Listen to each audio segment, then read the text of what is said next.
the Bible to the cross, from the cross. Every Bible story has three components. First, God's law. Second, God's compassion. Third, God's miracle.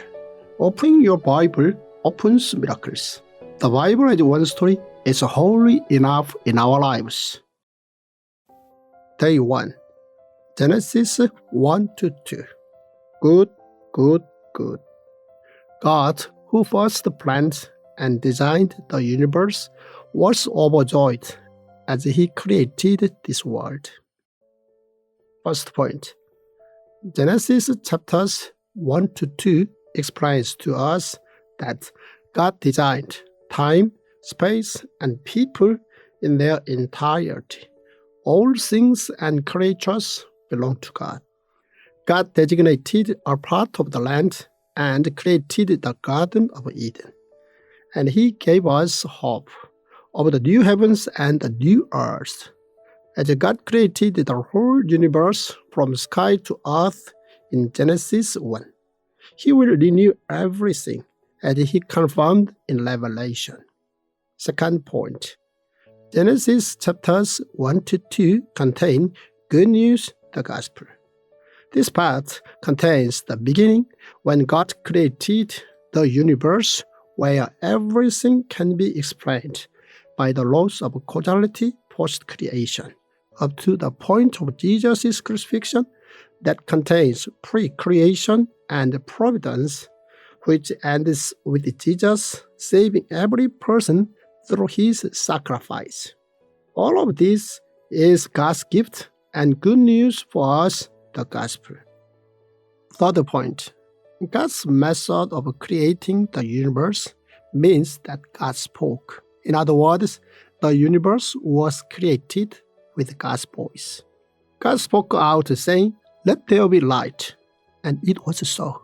The Bible, God's word, was actually spoken first and written down in text afterwards. This is why the Bible should be read out loud. Our faith comes from hearing the Bible, the good news. Fourth point. Genesis chapters 1-2 is used later to help Job realize that he is a part of God's creation. Job's friends tried to console him, but this soon turns into hurtful questions about the sins that Job must have committed. Then Job directs his question to God, but then he is unable to answer any of God's questions in return. Questions that originated from Genesis chapters 1 and 2. Job responds as follows: "I despise myself and repent in dust and ashes." He finally realizes that he is a mere creation by God. Every day we are reminded that, like Job, we are all a part of God's creation. Fifth point. Genesis chapters 1-2 records that God saw that all He had made was good. In other words, the Bible records God's emotions from the very beginning. It is recorded that God saw that all He had made was good. But the happiness of God in Genesis chapters 1-2 changes drastically during Noah's flood incident into despair. And further, his heart burns with compassion during the time of prophet Hosea, which is finally expressed through Jesus' gentle and humble heart. Like this, the Bible contains many expressions of God's emotions, His heart. Day 2. Genesis 3-5. Man's fall and God's plan of salvation. Adam and Eve, who disobeyed, were driven out of the Garden of Eden. Here was recorded the first instance of murder. Cain, who killed Abel for the first time in human history. First point. Humans who were greatly blessed are tempted by little things. Forbidding Adam and Eve from the tree of knowledge was not to oppress them, but so they, as God's creation, can form a true relationship with their Creator and enjoy true freedom. Eating from the tree of knowledge does not make one knowledgeable. Obeying God's word is the way to knowledge. Second point, God's compassion, His forgiveness, is the only way for humans to begin afresh. The garment of skin that God clothed Adam and Eve with signifies countless animals that will be used as sacrificial offerings throughout the Old Testament, and further signifies Jesus' death on the cross as the final sacrificial offering. This act was the beginning of God's love toward humans. Third point, forgiving people is the way to receive forgiveness ourselves. When Cain killed his brother Abel out of jealousy, he was punished by God. The land no longer yielded its crops for him, and he became a restless wanderer. Cain was afraid of this harsh punishment, and so God, with his compassion, promised to protect Cain from harm. God expects humans who are made in the image of God to forgive and love one another, the way He forgives our sins. Jesus taught us the Lord's Prayer so that we can do this. Fourth point, all genealogies in the Bible are signs of God's hard work.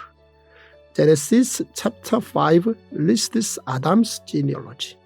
For Adam, who had sinned, God took a sinless animal and took the effort to clothe him and Eve. God also made the land produce plants for them to eat. Due to this, humans were able to multiply and increase in number. And so, all the genealogies in the Bible are expressions of God's hard work. Once we realize this, we can see that the genealogies recorded in the Bible are not long, boring lists of foreign names, but exciting words from God and proof of His hard work. Fifth point, it is joyful to walk with our God and our Savior, Jesus Christ. The Bible records that Enoch was a man who walked with God. It is a blessing to know that we can also be God's comrade, companion, and partner when we walk in His ways. Day 3. Genesis 6-9. The flood and God's tears. When God judged the world full of evil with the flood, the family of Noah, who was righteous, built the ark and was saved by the grace of God. First point, the rain that fell during Noah's flood signified God's tears. God saw that the very inclination of the thoughts of the human heart was only evil all the time. God was distressed and deeply troubled. In the end, He decided to wipe from the face of the earth all that He had created. The rain that covered the whole world signified the despairing heart of God, who had created the whole universe and wept as He watched His own creations drown. Second point, God's tears were wept by Noah's sweat from his labors. Even amidst those terrible times, Noah had found favor in the eyes of the Lord. He was told by God to build an ark with his 3 sons and was warned of the flood. Until then, no rain had fallen on earth, but Noah believed in God's word and sweat the buckets to put his obedience into action. God's tears fell to the ground at Noah's countless sweat. Like Noah's obedience, the Bible always shows that a new era of hope opens when one person decided to obey God. Third point, what can humans make God happy with? The way for humans to please our Creator is by offering a true sacrifice. When the 40 days of flood came to an end, and Noah came out from the ark. Another action of obedience he offered to God was the burnt offering, a true sacrifice. Noah chose the very best animals he had looked after inside the ark and gave it up as an offering to God without a moment of reluctance. Noah's burnt offering is later adopted into Abram's burnt offering, and this leads to Moses' 5 types of offerings: burnt offering, grain offering, fellowship offering, sin offering, and guilt offering. And the 5 types of offering present during the priesthood nation changes into worshiping God directly after Jesus' crucifixion. Fourth point, this is a story about God's new covenant shown through the rainbow. God, who received Noah's burnt offering, gave his promise that he would never again flood the earth and placed a rainbow in the sky as a sign. This rainbow is God's grace covenant. With the grace covenant, God granted Noah to be fruitful and to increase in number. This was God granting humans new life through Noah despite his initial disappointment.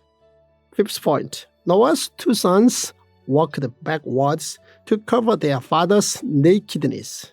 After the flood, Noah's family planted a vineyard. One day, Noah became drunk from the wine, and one of his sons, Ham, saw his father sleeping naked. He went outside to tell his brothers. Then Shem and Japheth took a garment to cover their father and laid it across their shoulders, walked in backwards, and covered their father's nakedness. Our Savior, Jesus Christ, also covers our sins with his blood, so that we no longer have to feel ashamed. Jesus' cross is God's love that has covered all our sins from shame. Day 4, Genesis 10 to 11. Genealogy, the fulfillment of God's promise. Noah's descendants became fruitful and increased in number as promised by God. However, they were scattered all over the earth due to the incident at Babel. First point, Noah, who survived the flood, manages to leave behind his genealogy. Due to the flood during Noah's time, everyone apart from Noah's family perished. But when we read Genesis 9 verse 1, we can see that God granted the blessing to Noah to be fruitful and to increase in number. Through Noah's genealogy, we witness the fulfillment of that promise. Second point, genealogies are symbols of God's promise come true. The Bible contains many genealogies. In order to better appreciate genealogies, first, place importance on the fact that God's promise did not dissipate into the air, but became reality through every person in history. And second, remember that God's eyes are always focused on humans as his creations when reading through the lists. God focused on each and every person recorded in the genealogy. Third point, God's wish is to go forth. The word Babel means gibberish. First, let's make the tower reach the heavens. Second, let's make a name for ourselves. And third, let's not scatter all over the earth. God wanted the people whom he had made in his image to cover the earth and to spread God's blessings infinitely.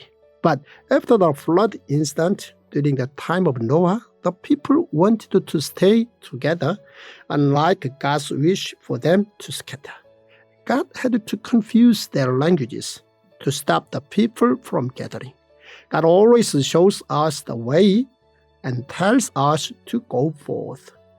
Fourth point, Noah's son Shem's genealogy shows that Noah's burnt offering was passed down to Abram. Abram lived in the fertile, Ur of the Chaldeans between the Euphrates and Tigris rivers.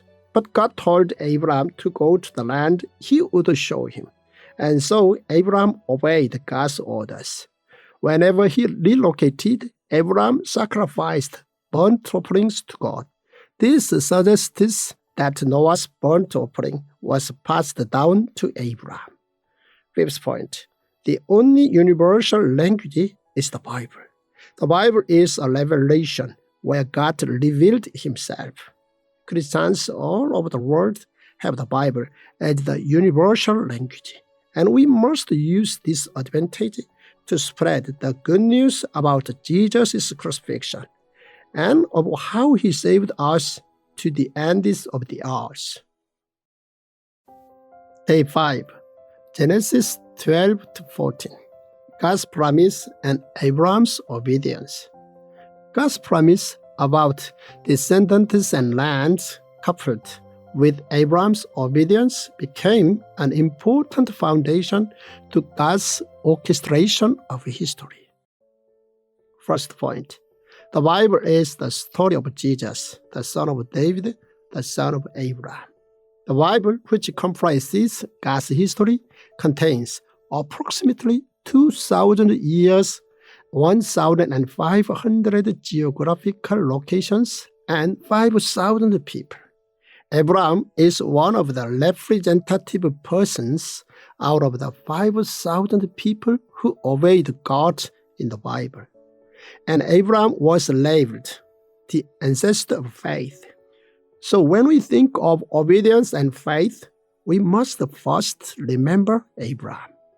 Second point, Abram became the icon of obedience in God's history. Abram, who had faith in God, obeyed his command to leave his homeland for the promised land. Due to his first act of obedience, the first knot towards a deeper relationship with God was tightened. Genesis 12, verse 4 says that Abram went as the Lord had told him. In the verb went, we can imagine Abram's labor in obeying God and stepping towards the land that God had promised to show him. We should not dismiss the verbs in the Bible that comprise the sweat of people. The sweat of those who believe are the driving factors behind a new era. Third point, Abram's first ever night battle becomes Gideon's reference. The Bible records war history in as early as Genesis 14. The 5 state cities, Sodom, Gomorrah, Admah, Zeboim, and Bela, had been subjects of the 4 Assyrian city-states, Shinar, Elasa, Elam, and Goim, for 12 long years. But on the 13th year of paying tribute, the 5 city-states ceased to send further tributes to the Assyrian king. This incident immediately led to war. After hearing that his nephew Lot, living in Sodom and Gomorrah, was taken as a war captive, Abram took 318 well-trained servants with him and overturned the tables of warfare. There and then during a night battle. Later, Gideon, during the era of Judges, wins a night battle against Midian following Abram's example. Fourth point, Abram wholly agrees with Melchizedek's interpretation of warfare.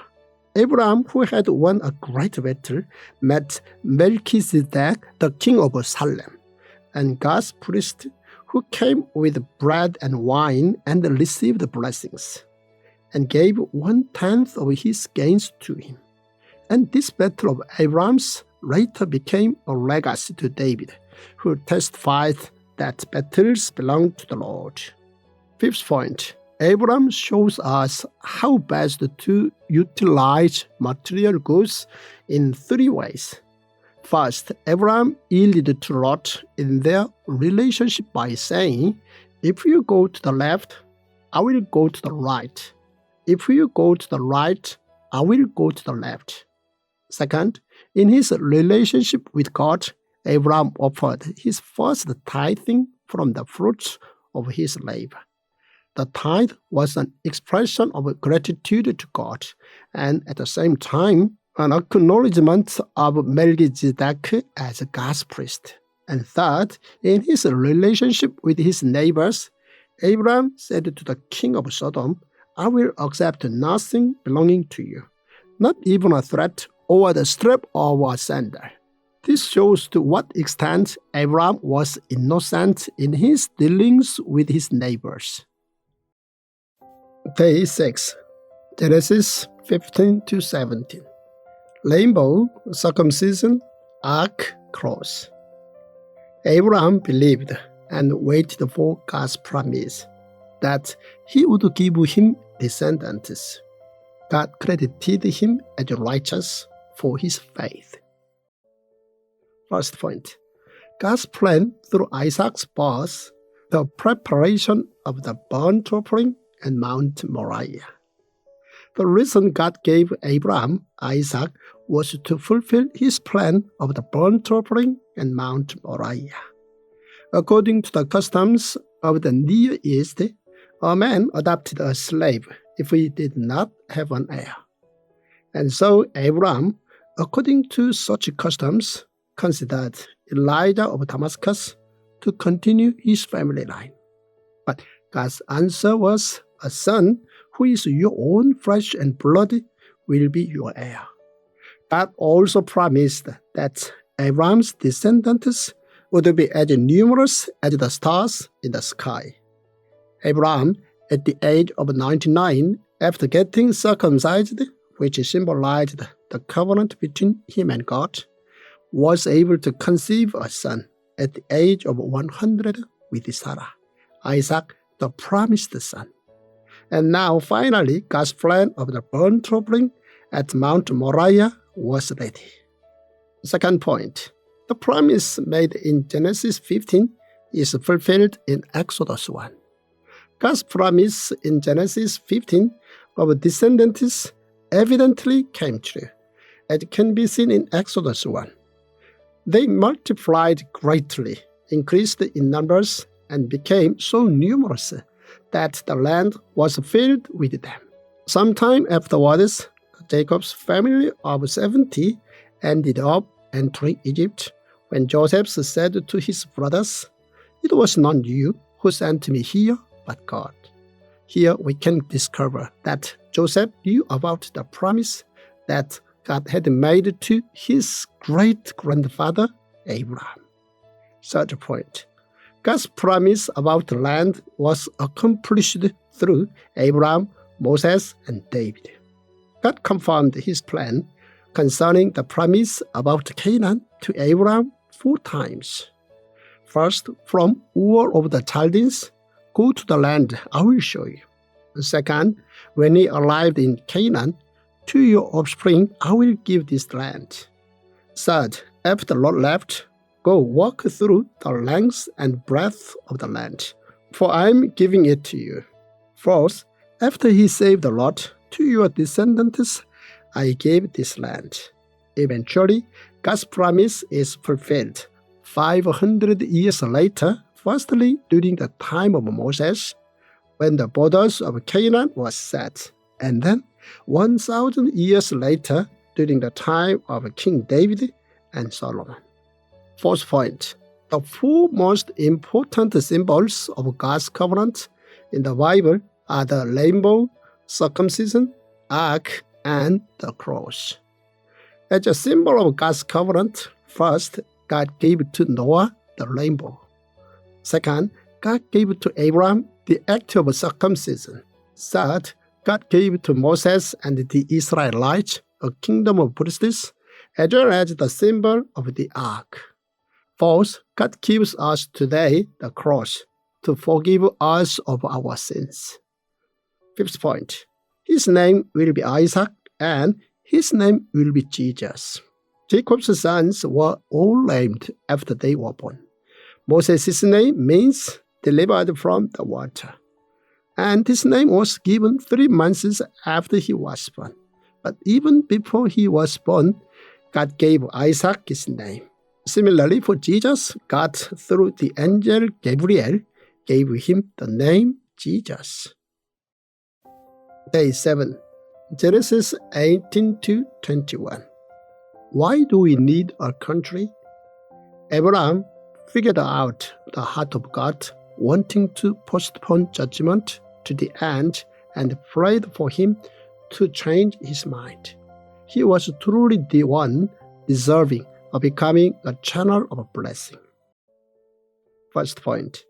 The reason God chose Abram and his family was in order to establish a nation.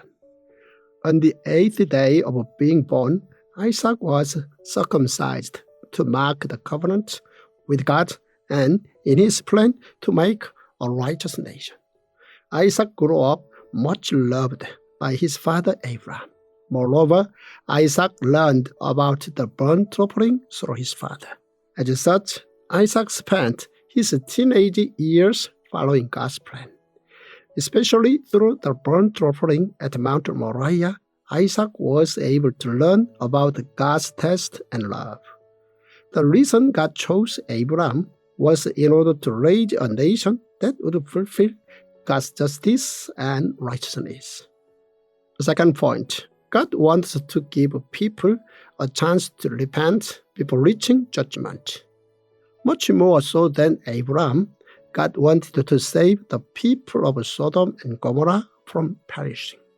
God said that if he found any righteous man in Sodom and Gomorrah, he would not destroy them. Through God's first, second, and third answer, we can truly see how much God himself wanted to save the people. The reason why God wanted to postpone judgment, even to a place full of evil such as Sodom and Gomorrah, was because he wanted to give them a chance to repent. The Bible records 3 unfortunate instances in relation to Lot and his family. The first is Lot's unwise decision. When Abram gave him the first choice of land, Lot chose Sodom and Gomorrah, which appeared to him like God's garden and the land of Egypt. Second was the foolish decision of Lot's wife. When Sodom and Gomorrah started to fall, Lot's wife could not resist looking back, which resulted in her turning into salt. Third was the foolish decisions of Lot's daughters. Lot's daughters followed the perverted ways of Sodom and Gomorrah and conceived through an act of incest. This led to the first daughter's son becoming the ancestor of the Moabites, and the second daughter's son becoming the ancestor of the Ammonites. Third point, God steps in backwards and covers up for Abram's mistakes. Abram repeats the same mistake twice. When Abram was living in Canaan, he went once to Egypt and once to Philistia to avoid famine. Both times, the biggest concern for Abram was his wife Sarah's beauty. So Abram's plan was to lie that his wife was his sister. But the lie that Sarah was his sister created even bigger problems. Abram replied, "I said to myself, there is surely no fear of God in this place, and they will kill me because of my wife." When the problems grew too big, God had to intervene by stepping in backwards and covering up for Abram's mistakes. Fourth point, God and Abram's family's joy, Isaac. After a long wait for Abram and Sarah, Isaac was given to them. When Sarah had first heard that a son would be born to her by an angel, she laughed. But a year later, she was able to hold her son in her arms and laugh from true joy. This is why the name Isaac means laughter. God specially named Isaac and Jesus prior to being born. And he firstly decided the timing of their birth, and secondly, let them be born in an unnatural way. It was because God had unique plans for Isaac and Jesus. This was in preparation for the burnt offering on Mount Moriah and Mount Calvary, two very important events that were scheduled 2,000 years apart. Fifth point, God shows a fountain of water to Hagar in the desert. For Ishmael and for the crying Hagar, God showed the fountain in the middle of the desert. God further gave the promise to make a great nation through Ishmael. Through the genealogy of Ishmael, in Genesis chapter 25, we can see that God fulfilled his promise to Ishmael most sincerely. Day 8, Genesis 22 to 24. Mount Moriah and then Mount Calvary 2,000 years later. Abram, who trusted God, focused on who asked for Isaac's life rather than on the command to give Isaac as a burnt offering. This instant promoted Abram to God's friend. First point, God only tests people who were worthy of testing. God tested Abram because he was indeed qualified to take the test. The son that God gave Abram at the age of 100, just as God had promised, the son Abram loved so dearly, Abram's only son was asked by God to be offered as a burnt sacrifice. To God, this was a test, but to Abram it was a reality. But surprisingly, Abram did not waver or hesitate and went forth with God's request. Abram loved his son more than his own life, but at the same time, he knew that Isaac was not his property. Abram could have inquired, "Without Isaac, how can you fulfill your great plan to bless all nations?" But Abram rather concentrated on that fact that it was God who requested. In other words, rather than focusing on the request itself, Abram focused on who it was that had requested. No wonder God called Abram to be tested. Second point, the Jewish family school began with Abram's family. The conversation between Abram and Isaac became a starting point for the Jewish family school system. On Mount Moriah, Abram and Isaac had a father-son conversation. On the son's shoulder was the wood to be used for the burnt offering, and in the father's hand was the knife to be used to kill the offering. Isaac asked, "There is the wood and fire for the burnt offering, but where is the young lamb?" Abram answered, "God will provide the offering." Most wonderfully at the moment, Abram thought and confessed, "Jehovah Jireh." Third point, the burnt offering on Mount Moriah was a pre-trial for the offering on Mount Calvary 2,000 years later. Abram completed all the tasks needed for the burnt offering, and then placed Isaac on top of the altar. Abram went to stop Isaac's heart. It was then that God in heaven shouted, "Abram, Abram." "Here I am," he replied. "Do not lay your hands on the boy," he said. "Do not do anything to him. Now I know that you fear God, because you have not withheld from me your son, your only son." This was the moment God's heart exploded with joy. If it had not been for the absolute love and trust between Abram and Isaac, then there would not have been this burnt offering on Mount Moriah. The actual reason why God was overjoyed with the burnt offering on Mount Moriah was because he was planning to save the entire human race 2,000 years later through the ultimate offering on Mount Calvary.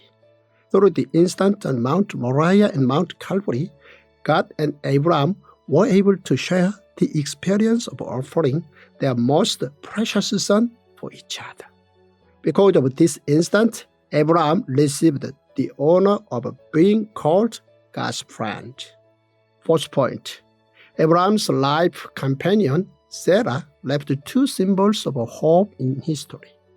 The first was the Cave of Machpelah.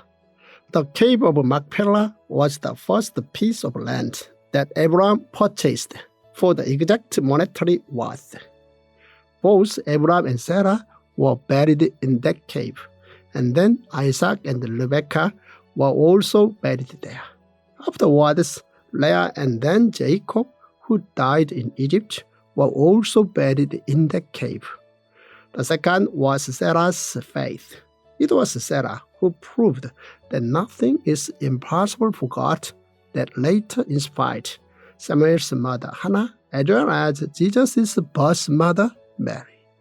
Fifth point, Elijah of Damascus learned how to pray through his master Abram. After the death of Sarah, Abram gave Elijah of Damascus the mission to find Isaac a wife. The task of finding Isaac a wife was indeed a big one. Abram asked Elijah of Damascus for three things. The first was someone who was not a Canaanite. The second was to find someone amongst Abram's family or birth town. The third was to ensure that Isaac would not leave Canaan. Elijah of Damascus had 3 points to his prayer. The first was to accomplish his mission to find a suitable wife for Isaac to continue Abram's line.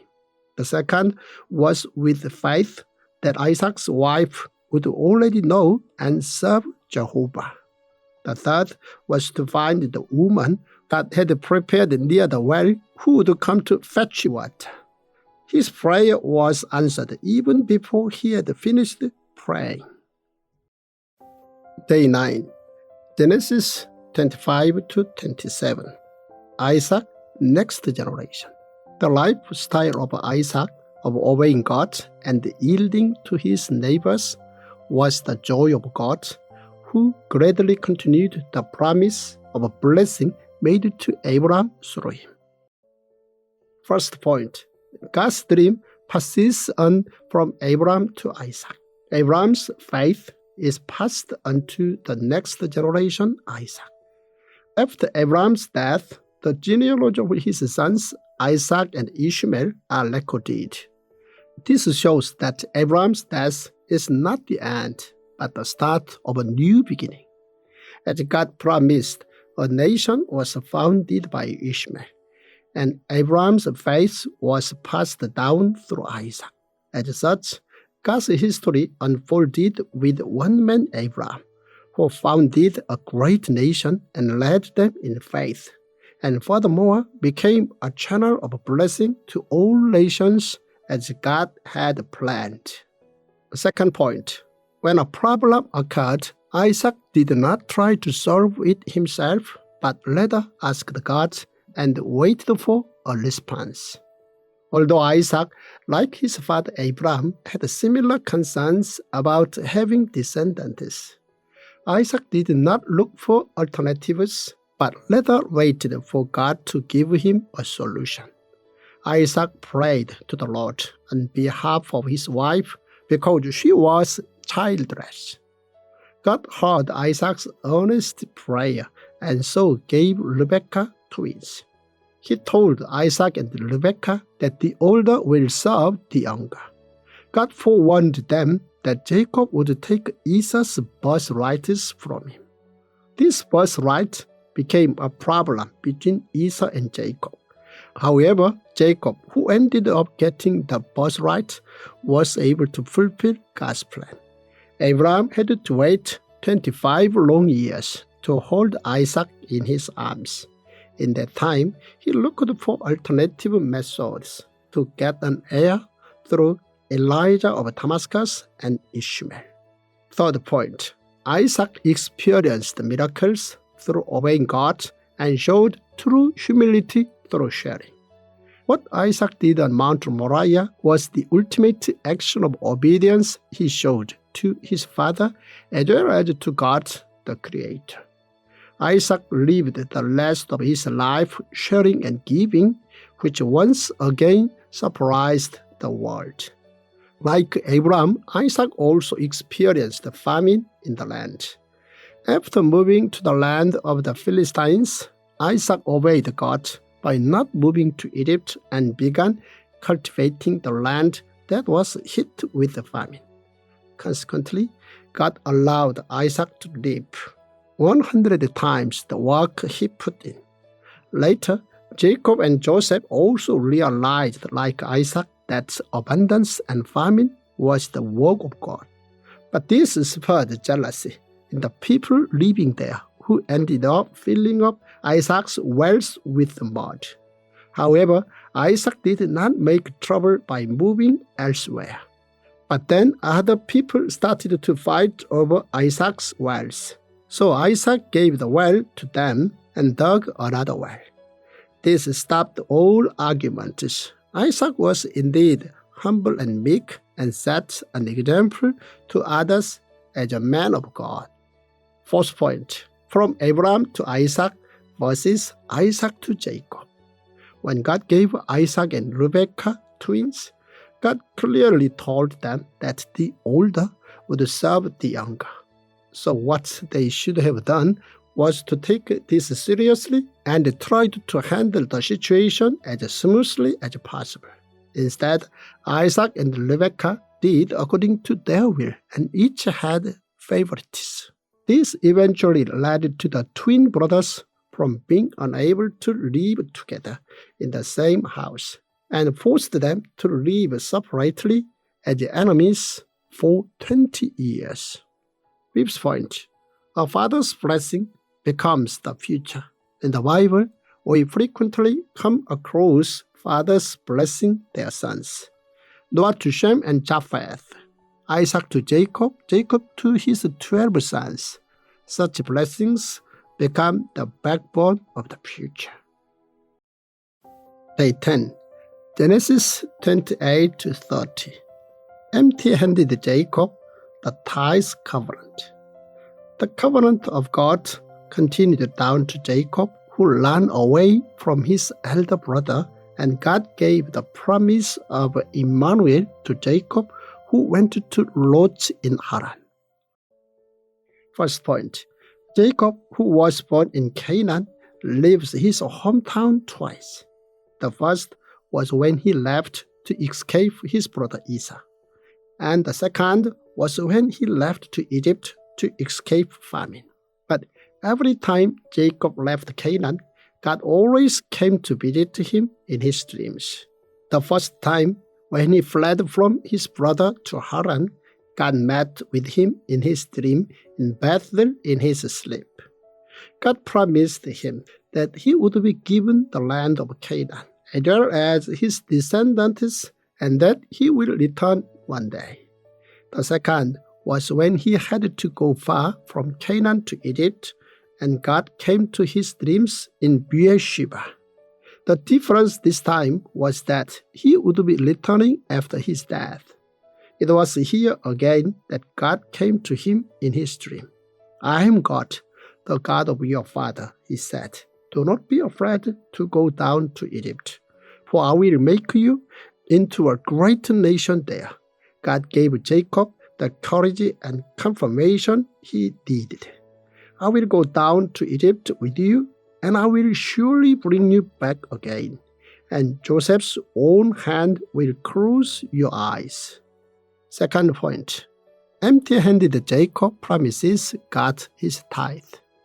On hearing God's promise, Jacob vowed that if he could come back to Canaan, the place he erected the stone would become God's house, and he would offer a tenth of his possession as a tithe.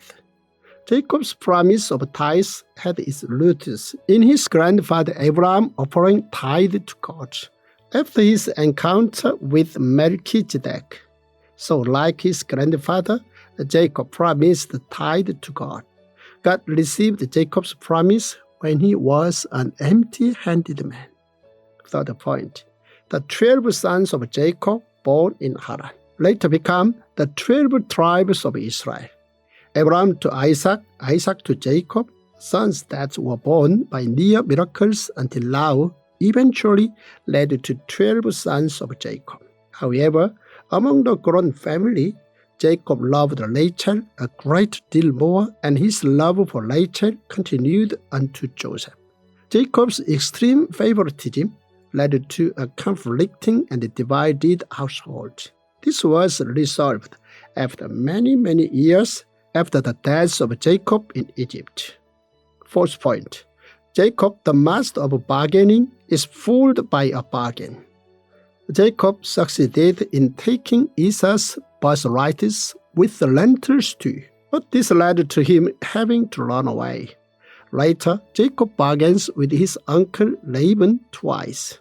The first was to get Rachel as his wife, which he promised to work for 7 years. But Jacob gets fooled by Laban and in return is made to work for 14 years. The second bargain regarded his payment. Laban fooled Jacob 10 times regarding this matter. Jacob even bargained with his wives in the process of having children. Such bargaining led to more bargains, and this in turn created even more conflict in Jacob's household. Fifth point, Jacob gathered only the possessions he could take from Haran to Canaan. Jacob spent 6 years collecting his wealth, and he managed to become very wealthy. Jacob worked relentlessly, but this was all in order to take back to Canaan. Jacob had no intention of living in Haran forever. He always knew that he would return to Canaan. Jacob majored in livestock for 20 years in Haran. Some time later, Jacob's descendants entered Egypt and gained tremendous results from livestock in the land of Goshen. Even a few hundred years later, when the descendants of Jacob live a hard life making bricks, more than 22,000 families were able to prepare a year-old ram to offer as the Passover lamb. Indeed, their traditions in livestock continued. Day 11, Genesis 31 to 33.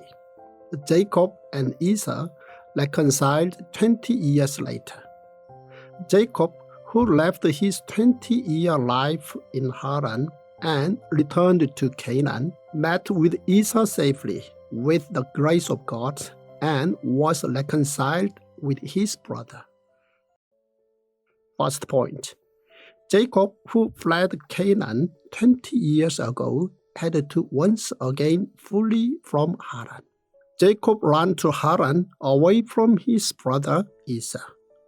What was supposed to be a temporary stay stretched out to 20 years.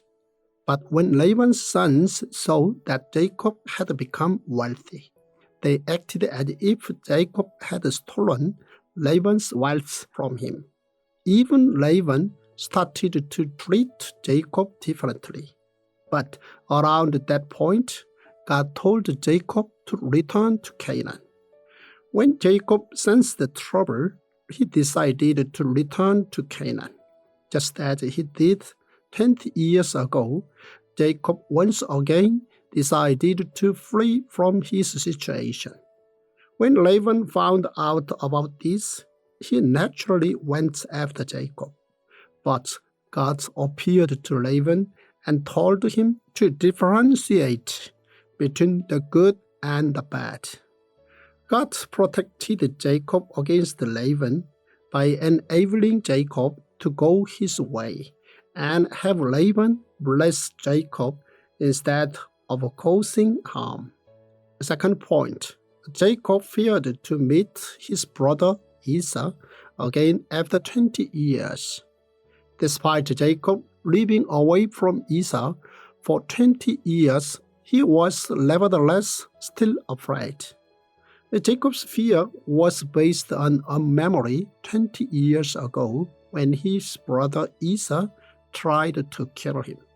That memory was still vividly living in Jacob's head. But to heighten his fear even more, Jacob heard some disturbing news. It was that Esau was on his way to meet him with 400 men. It turned out that his brother had become a strong tribe leader and was on his way to greet Jacob with a gracious attitude. But Jacob, who did not know the change in Esau's attitude, only remembered that his brother had tried to kill him. Even after sending such lavish gifts, Jacob was still afraid that he was unable to sleep, and even asked for the blessing of an angel in the middle of their wrestle. An interesting fact is that the feud, which began with Jacob's greed for the firstborn right, turned out with Jacob serving his brother with gifts and acknowledgement. Third point, in the food of Japheth, one man's name becomes the name of a country, Israel. Jacob's name meant holding on to the tip of the fish. The meaning of the name was not so pleasant, and so God changed Jacob's name to Israel. The name Israel means someone who won wrestling with God, and it also means someone who is loved by God. After some time, Israel became one nation divided into two states, and for a time they were called North Israel and South Judah. Despite this, even today, Israel is called Israel. Fourth point, after 20 years, Jacob reconciles with his brother Esau. God prepared a table of reconciliation for Jacob and Esau after 20 years. As such, God always prepares a table of reconciliation from humans. First, God prepared a table of reconciliation between Isaac and Ishmael during Abram's funeral. Second, between Jacob and his uncle Laban. Third, between Jacob and Esau. Fourth, between Joseph and his brothers. Fifth, between the people of North Israel and South Judah, who had become a mixed race due to the management under the Assyrian Empire. This reconciliation was made by Jesus after 900 years since the division. Sixth, through Jesus' cross, there was the ultimate table of reconciliation between the entire human race and God.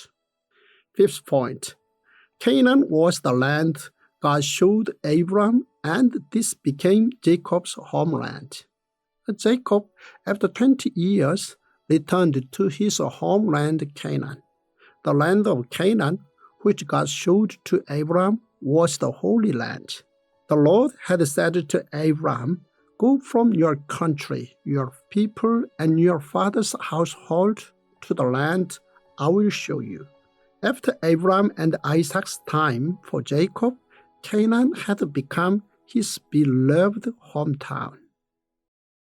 Day 12. Genesis 34 to 36. Third generation funeral. Cave of Machpelah. God, who called Jacob to Bethel, changed his name into Israel and repeatedly promised the blessing of being fruitful and increasing in numbers. First point. When education collapses, other things are bound to also collapse. Jacob forgot about God's promise 20 years ago at Bethel, and his plan was to buy some fields at Shechem to live there. But in Shechem, he faced trouble. Jacob's second son, Simeon, and third son, Levi, went to avenge their sister Dinah after the disgrace she faced in Shechem. They abused circumcisions and killed the man residing there.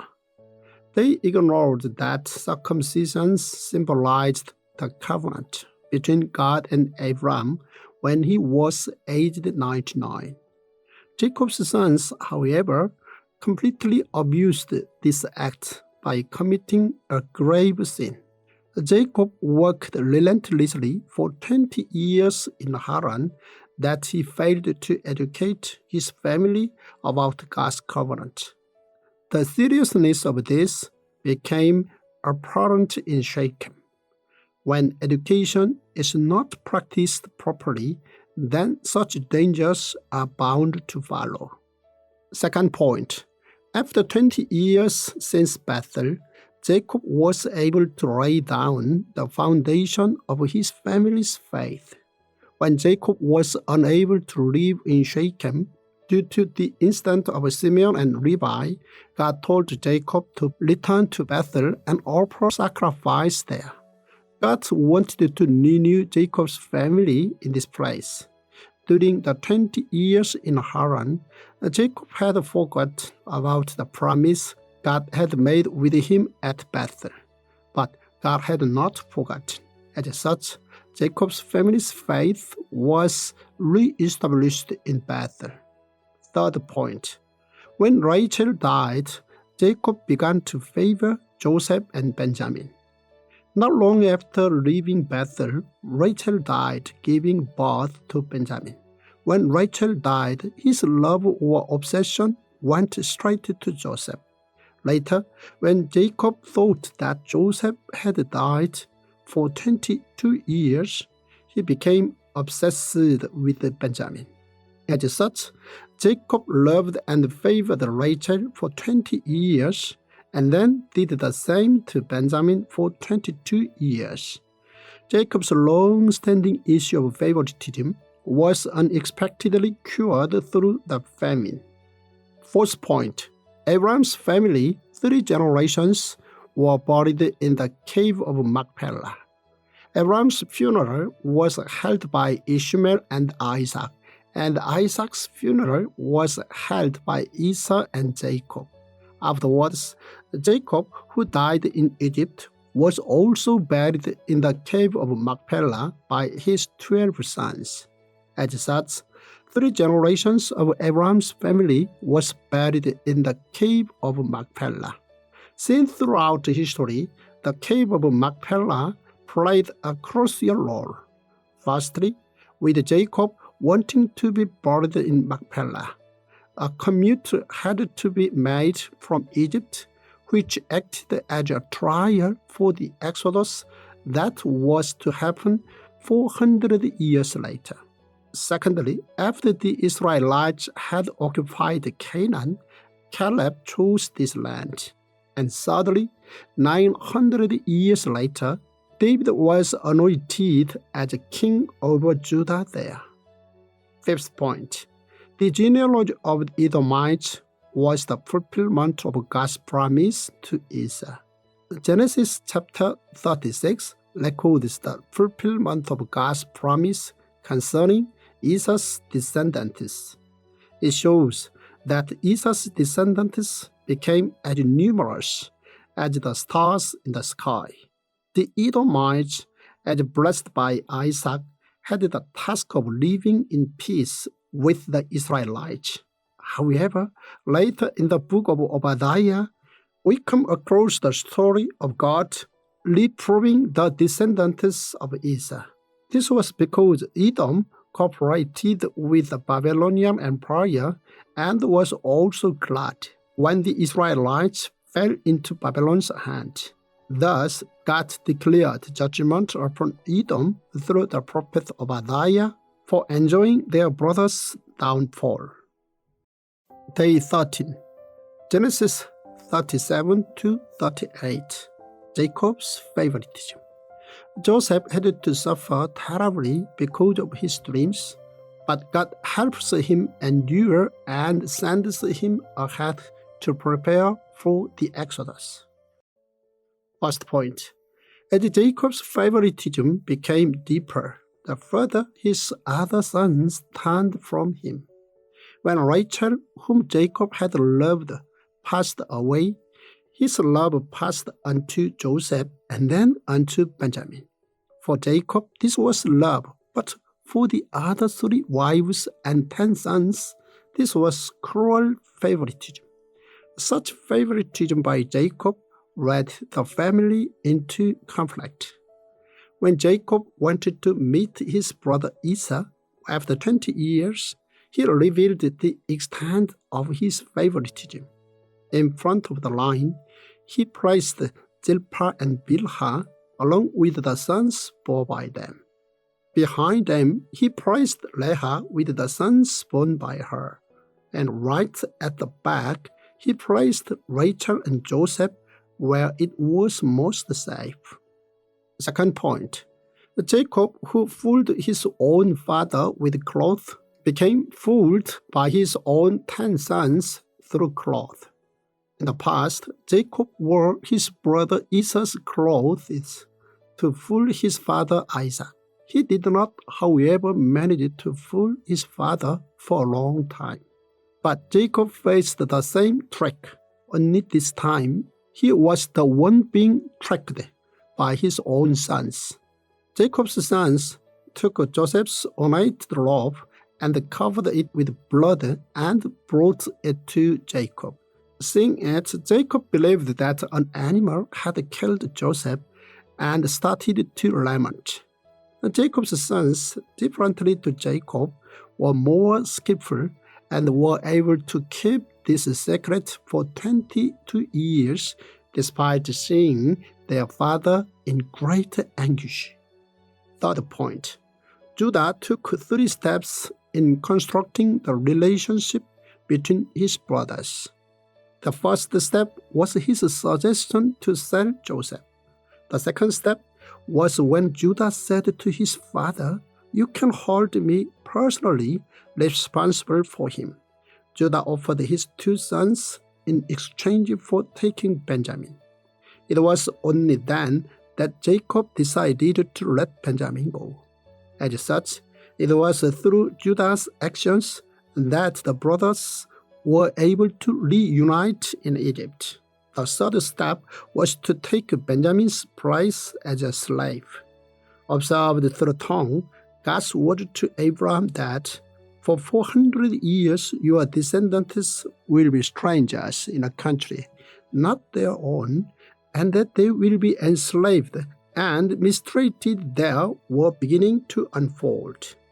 Fourth point, Judah understood his father after bearing his own 2 sons. Seeing the Bible as a whole, Genesis chapter 38 is very important. Judah left home due to his father's extreme favoritism. Furthermore, he went against his father's wishes, married a Canaanite woman, and had children with her. But Judah's sons were wicked in the eyes of God, so he killed 2 of them. Although they were evil in the eyes of God, to Judah, it was a heart-wrenching experience. It was only after bearing his 2 sons that Judah was able to understand his father. He remembered how sadly his own father cried after hearing that Joseph had been killed by an animal. Fifth point, Tamar changed Judah immensely. It was the incident with Tamar, Judah's daughter-in-law, that brought Judah back to his father. A strange incident left Judah twin boys whom he did not know whether to call sons or grandsons born through Tamar. This was when Judah confessed that she is more righteous than he. Judah took his 2 sons, Perot and Zerah, to his father Jacob. Taking his shame with him, he returned to his father. Day 14, Genesis 39 to 41. 3 steps to tackle the national crisis. Joseph, who acknowledged his suffering as experience and training, was appointed the vizier of Egypt after a long period of preparation and by working out God's dream. First point, Joseph, Perot, and Jacob's dreams made up God's vision.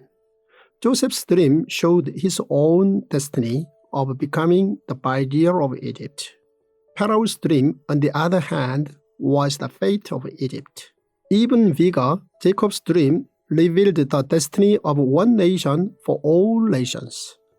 If Joseph had not had his dreams, then he would not have been able to interpret Pharaoh's dream. Pharaoh's dream became a reality, and it ultimately led Joseph to meet his father. However, Jacob's dream was even bigger in capacity. Jacob's dream concerned the descendants of Abram who would reside in Egypt for 430 years and form a great nation. Do not be afraid to go down to Egypt, for I will make you into a great nation there. I will go down to Egypt with you, and I will surely bring you back again. And Joseph's own hand will close your eyes. The three dreams collectively point to God's vision of blessing all nations. Second point, aged 30, Joseph graduated Potiphar's home school and also prison school. To become the head family secretary at the house of Potiphar, Joseph had to work relentlessly. Through this experience, Joseph learned Egypt's agricultural economy. Not long after, however, Joseph found himself imprisoned for something he did not do. Despite being innocent, Joseph, without grudges, worked very hard in prison and was promoted in prison. It was here that Joseph met Pharaoh's wine bearer and bread baker. Joseph interpreted both their dreams, and as predicted, the bread baker was put to death, and the wine bearer was set free. In prison, Joseph learned about the inner workings of politics.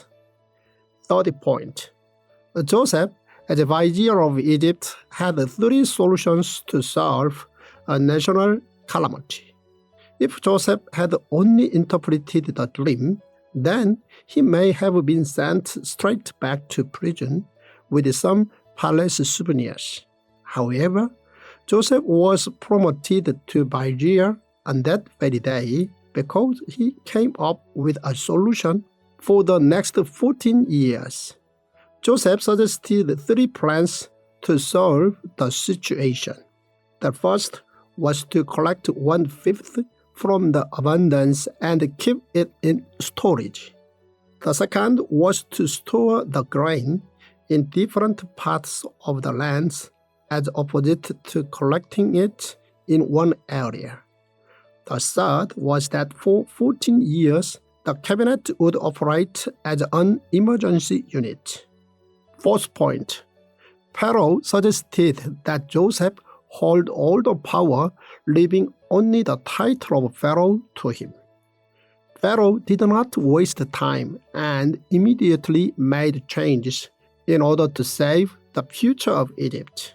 First, Pharaoh promoted Joseph as the vizier to solve the 14-year abundance and famine. Second, Pharaoh presented Joseph with a signet ring, dressed him in robes of fine linen, and put a gold chain around his neck. Third, Pharaoh made Joseph parade around the streets so that the people could see that Joseph was second only to Pharaoh.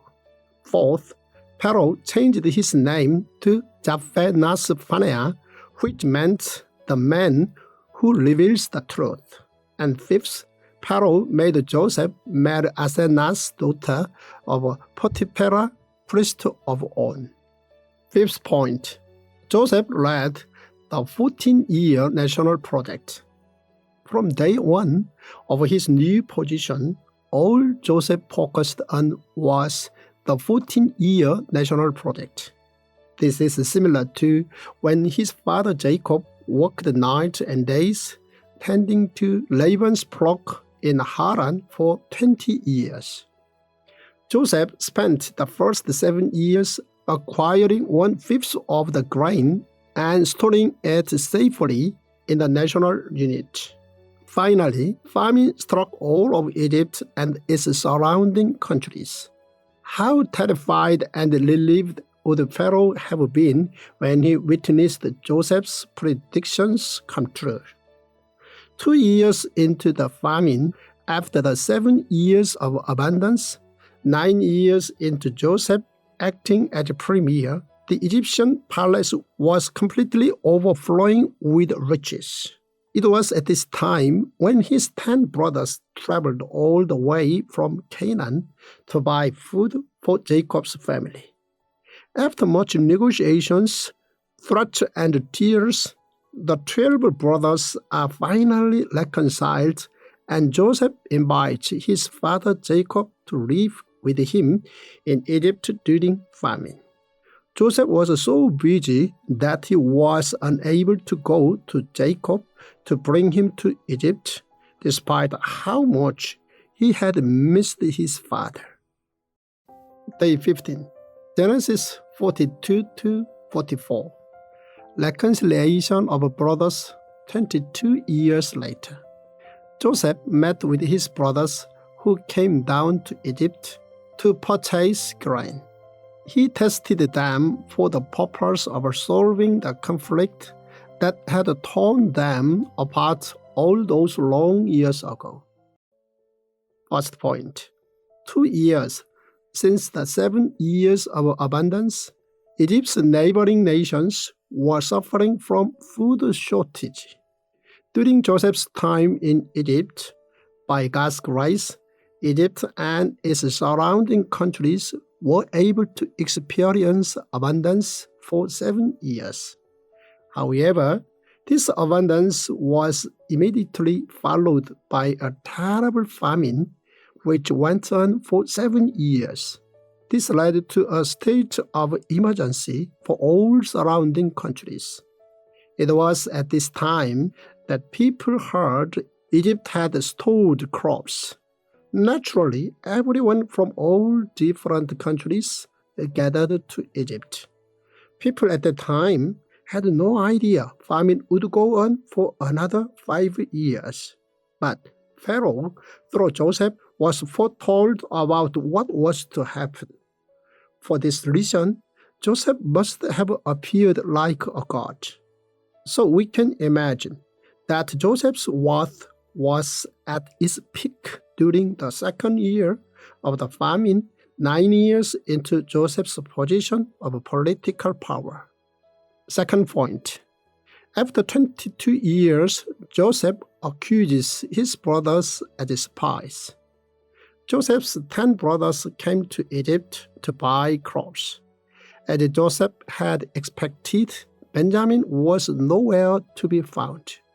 It is possible that Joseph thought his brothers may have treated Benjamin the way they treated him. The brothers told Joseph that they were born from the same father, 12 brothers in total. At this, Joseph commanded the brothers to bring Benjamin to prove that they were not spies. The 10 brothers would have felt extremely anxious at this. They began to say that they were being punished for selling Joseph as a slave 22 years ago. Through this conversation, Joseph learned that his father and Benjamin were still alive. Third point. During famine, Jacob for the first time impressed and moved his family. Once again, Jacob's intense favoritism became a huge problem. Jacob refused to let Benjamin go. Eventually, it was Judah that proposed an offer his father was unable to refuse. Jacob eventually made up his mind. Jacob's "if I am bereaved, I'm bereaved" is comparable to writer Esther's "if I perish, I perish." Indeed, they were both bold statements. Fourth point. Joseph put all his schemes together to test his brothers. Joseph tested his brothers 2 times. The first was when he invited 11 of his brothers to a party where he gave Benjamin 5 times more food than anyone else. The 10 brothers passed the first test. The second was the infamous silver cup in Benjamin's bag test. At this, Joseph offered a sweet deal. Joseph said that only Benjamin would have to remain and the other 10 could return to their father. It was here that Judah intervened. He pleaded that he would stay in Benjamin's place as a slave. As Abram completely moved God on Mount Moriah with his willingness to sacrifice Isaac as offering, Judah's speech completely moved Joseph. Fifth point, Judah's speech had 3 points. First, Judah addressed the topic of jealousy, which Joseph was so keen to hear about. Joseph wanted to know whether his brothers were jealous of Benjamin the way they had been of him. When Judah volunteered to take Benjamin's place, Joseph discovered that this issue had been solved. Second, it was clear that Judah wanted to save his father. He volunteered himself in Benjamin's place so that his father would not be saddened. Later, we can see why Jacob blessed his fourth son Judah so much in Genesis chapter 49. In the middle of famine, Judah gave up looking after his sons in order to save his entire family, and even gave up his life entirely by volunteering to be a slave in Egypt. When his father Jacob heard everything, he must have felt a rush of gratitude toward his fourth son. Third, we learn that Judah truly came to love his brother Benjamin. In truth, Benjamin did not steal the silver cup. This was unfair on his part too, but nevertheless, he was responsible. But when Judah stood up to take his place, Benjamin must have felt immense gratitude for his older brother. Day 16, Genesis 45 to 47. The tears of Joseph. Reconciliation between brothers, including Judah and Joseph, was made, and the whole family of Jacob moved to Egypt and settled there with God's leading. First point, the number of people entering Egypt was 70, and 430 years later, the number leaving Egypt was 600,000. Joseph, his father Jacob, and Jacob's fourth son Judah together led their family into Egypt. 430 years later, Moses, along with his brother Aaron and sister Miriam, led the Hebrew nation out of Egypt. When Joseph's family entered Egypt, God had given Egypt 7 years of abundance, and later 7 years of famine, which dried out the Nile River. In the process of Exodus, God killed all the firstborns of Egypt and split the Red Sea in half. As such, entering and leaving Egypt involved God's miracles. Second point, Joseph's tears are recorded more than 5 times in the Bible. In the Bible, we see a lot of God's people shedding tears and sweat. Joseph is one of those people. The first was when he cried for help to his brothers when they sold him. The second was 22 years later in Egypt when he was reunited with his brothers. The third was when he saw Benjamin after 22 years. The fourth was after hearing Judah's speech. Whilst hearing Judah's speech, Joseph said 3 things. I'm your brother Joseph. Don't be afraid, and stay in the land of Goshen for 5 years. The fifth was when he saw his father in the land of Goshen.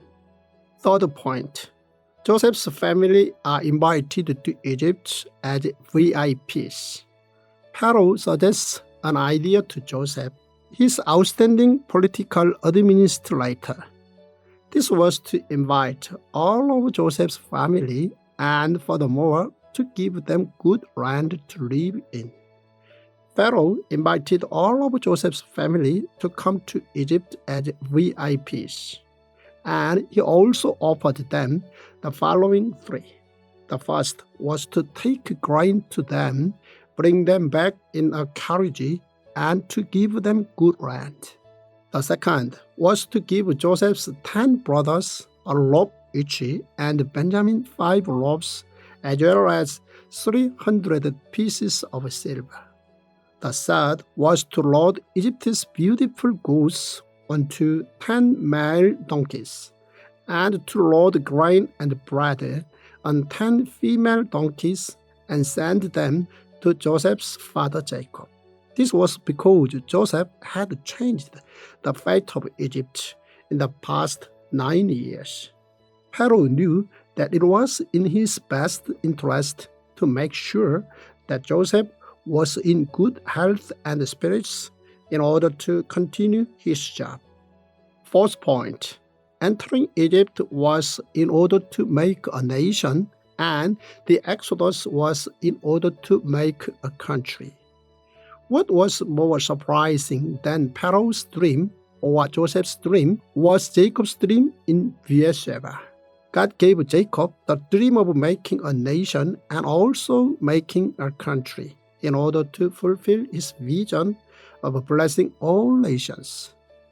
God appeared to Jacob in his dream to tell him about his plan through Jacob's family entering Egypt. After this dream, Jacob wasted no time to go to Egypt. Jacob also told this dream to his son Joseph. Joseph was the one who saw God's plan of 7 years of abundance and 7 years of famine, and Daniel was the one who saw how God changes seasons and raises kings. Jacob told Joseph that their years in Egypt would be 430 years, and Jeremiah told Daniel that their years in Babylon would be 70 years. As such, God's work is done through collaboration with his people. Fifth point, Joseph's preparation for his family's life in Egypt was the land of Goshen, raising of stock and education. The first thing Joseph prepared was the land of Goshen. He was initially offered any land in Egypt. However, he chose the land of Goshen, which he finalized through his 5 brothers. The second thing Joseph prepared was raising stock. The people of Egypt at the time looked down on raising stock. Knowing this, Joseph intentionally selected raising stock in order to set apart his family from the Egyptians. He knew that intermarrying with the Egyptians would mean that God's plan to multiply Abram's descendants would not work. The third thing Joseph prepared was education. Page 17, Genesis 48 to 50.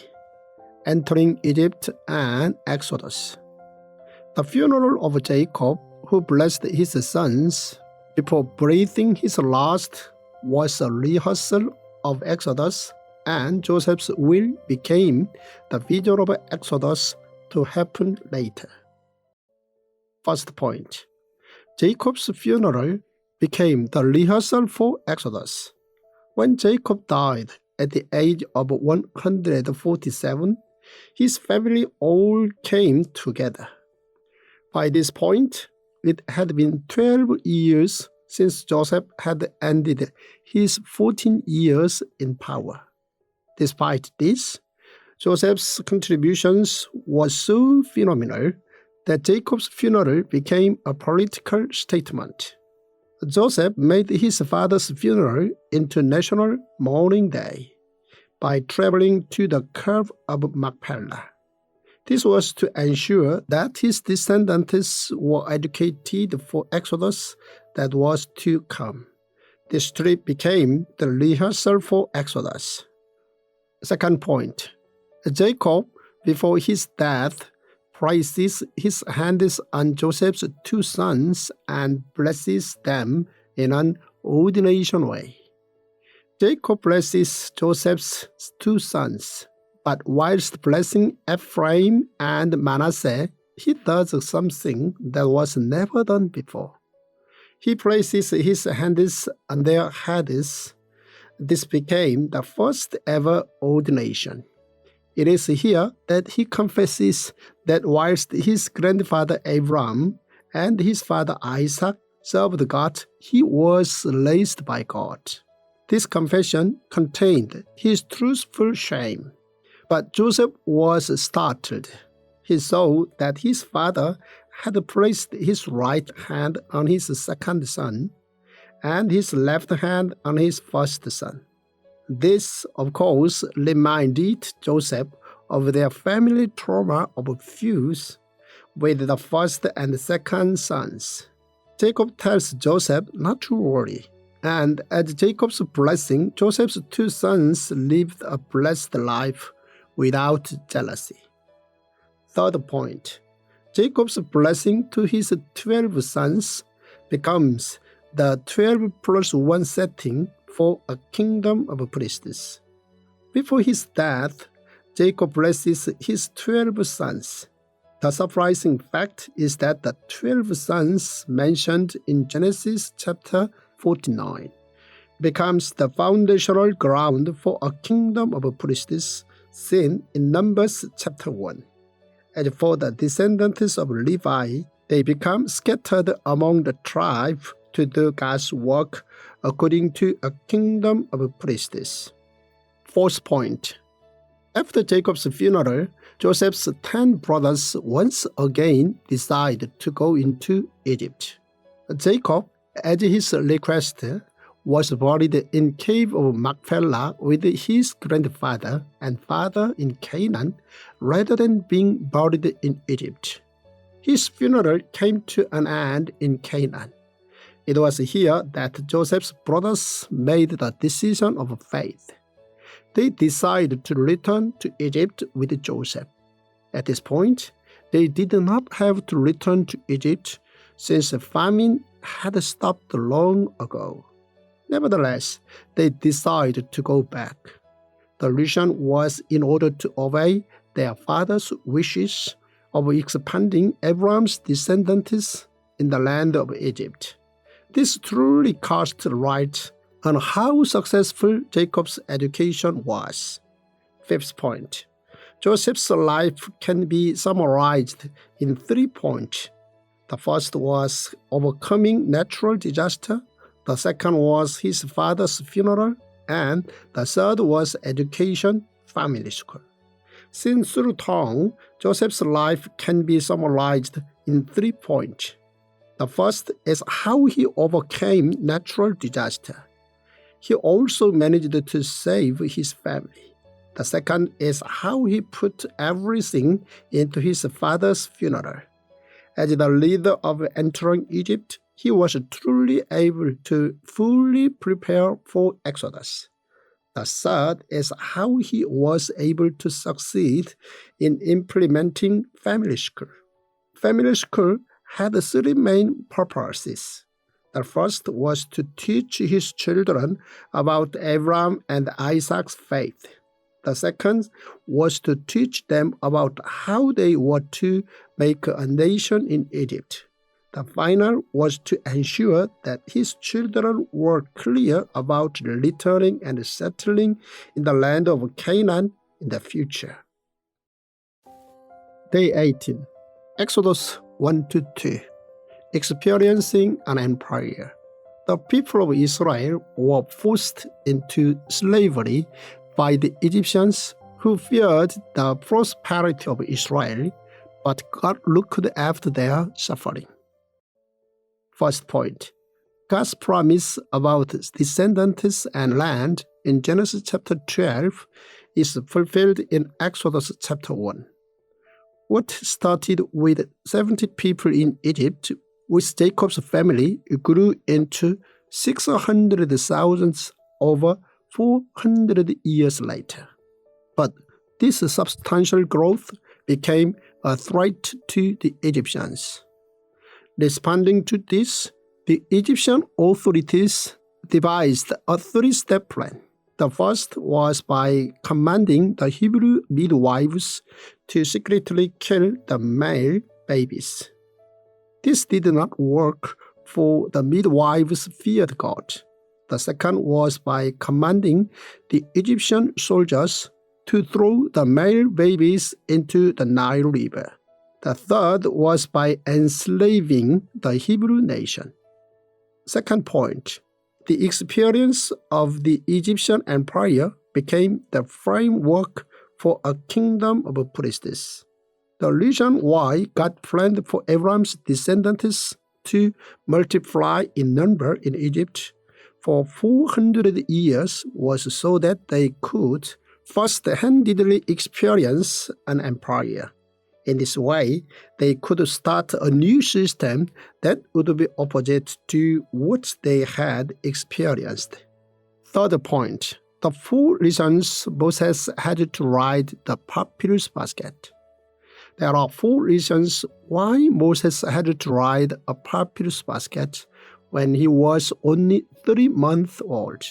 The first was because his mother placed him inside. A 3-month-old baby cannot ride a papyrus basket alone. The second reason was because the Hebrews had a nation but did not have a country to protect baby Moses. The third was because of Egypt's expanding empire. The fourth was because God had decided it was time for the Exodus. Fourth point.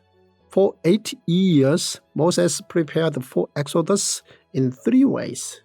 The first was through Moses' mother, who educated him about God. The second was making Moses experience firsthand the inner workings of an empire. The third was by making Moses revisit the desert life through his life in Midian. Fifth point. The 2 Hebrew people who made top headlines in Egypt were Joseph and Moses. Joseph, who led his family into Egypt, most likely made headline news in Egypt. A Hebrew criminal becomes the head of Egypt overnight. 400 years later, Moses, who led the Exodus, made top headlines. The prince of Egypt flees during the night. Day 19, Exodus 3-4. God persuades Moses. God showed the blueprint of Exodus to Moses, who was being prepared in the desert for 8 years. He raised Moses up as his prophet and persuaded him. First point, God always sees, listens, and knows people's pains. God fulfills his promise with Abram about descendants and land 400 years later. Indeed, Abram's descendants were as many as the stars in the sky. But the growth of this number resulted in the murder of countless male babies. In some ways, it seems that God's plan was wavering. But this marked both God's plan for Abram's descendants to experience an empire as well as his timing of the Exodus. God saw, heard, and knew about his people's suffering and devised to solve their pain. Second point, the greatest miracle for human beings on this earth is to experience God's holiness. Holiness started on the 7th day after creation, when God blessed all that he had made. Moses in the desert was able to experience God's holiness through the burning of the bush.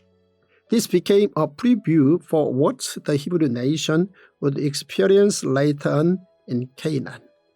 Third point, God persuades Moses to read the Exodus. There were 5 steps that God planned for the Exodus through Moses. The first was to send Moses to Pharaoh. The second was to gather the elders of Israel and to let them know of the Exodus. The third was that Pharaoh would refuse to listen to Moses. The fourth was that God would hit the Egyptians with his mighty hand. The fifth was that God would make sure that the Hebrew nation would not leave Egypt empty-handed. But when Moses initially heard this, he told God that he did not want to go. So God persuaded Moses by getting angry with him, and also by showing him his miracles. This was when Moses' staff became used as a tool. Eventually, Moses obeyed God, and thus began the cooperative work between God and Moses. We often think of Moses as the leader of Exodus who ferociously led his people out. However, we must also remember that such obedience was built through God's persuasion. Fourth point, I am who I am is our Father. When Moses asks God how he was to introduce God to his people, God tells him to say, I am who I am. God also adds, the God of your fathers, the God of Abram, the God of Isaac, and the God of Jacob. Fifth point, God looks for humble and meek people. During his 40 years in the desert, Moses became a man who only relied on God. God waited for these years for Moses to become a humble and meek leader. Day 20, Exodus 5-7. 3-day offering as a negotiation tool. The negotiation between Moses, who returned to Egypt, and Perot began, and God showed his power through miracles. First point. After 40 years, Moses opens up the issue of his people. When the Hebrews were suffering as slaves, Moses lived in the palace until one day he ended up killing an Egyptian who was abusing one of his people. And so Moses had to flee as a murderer.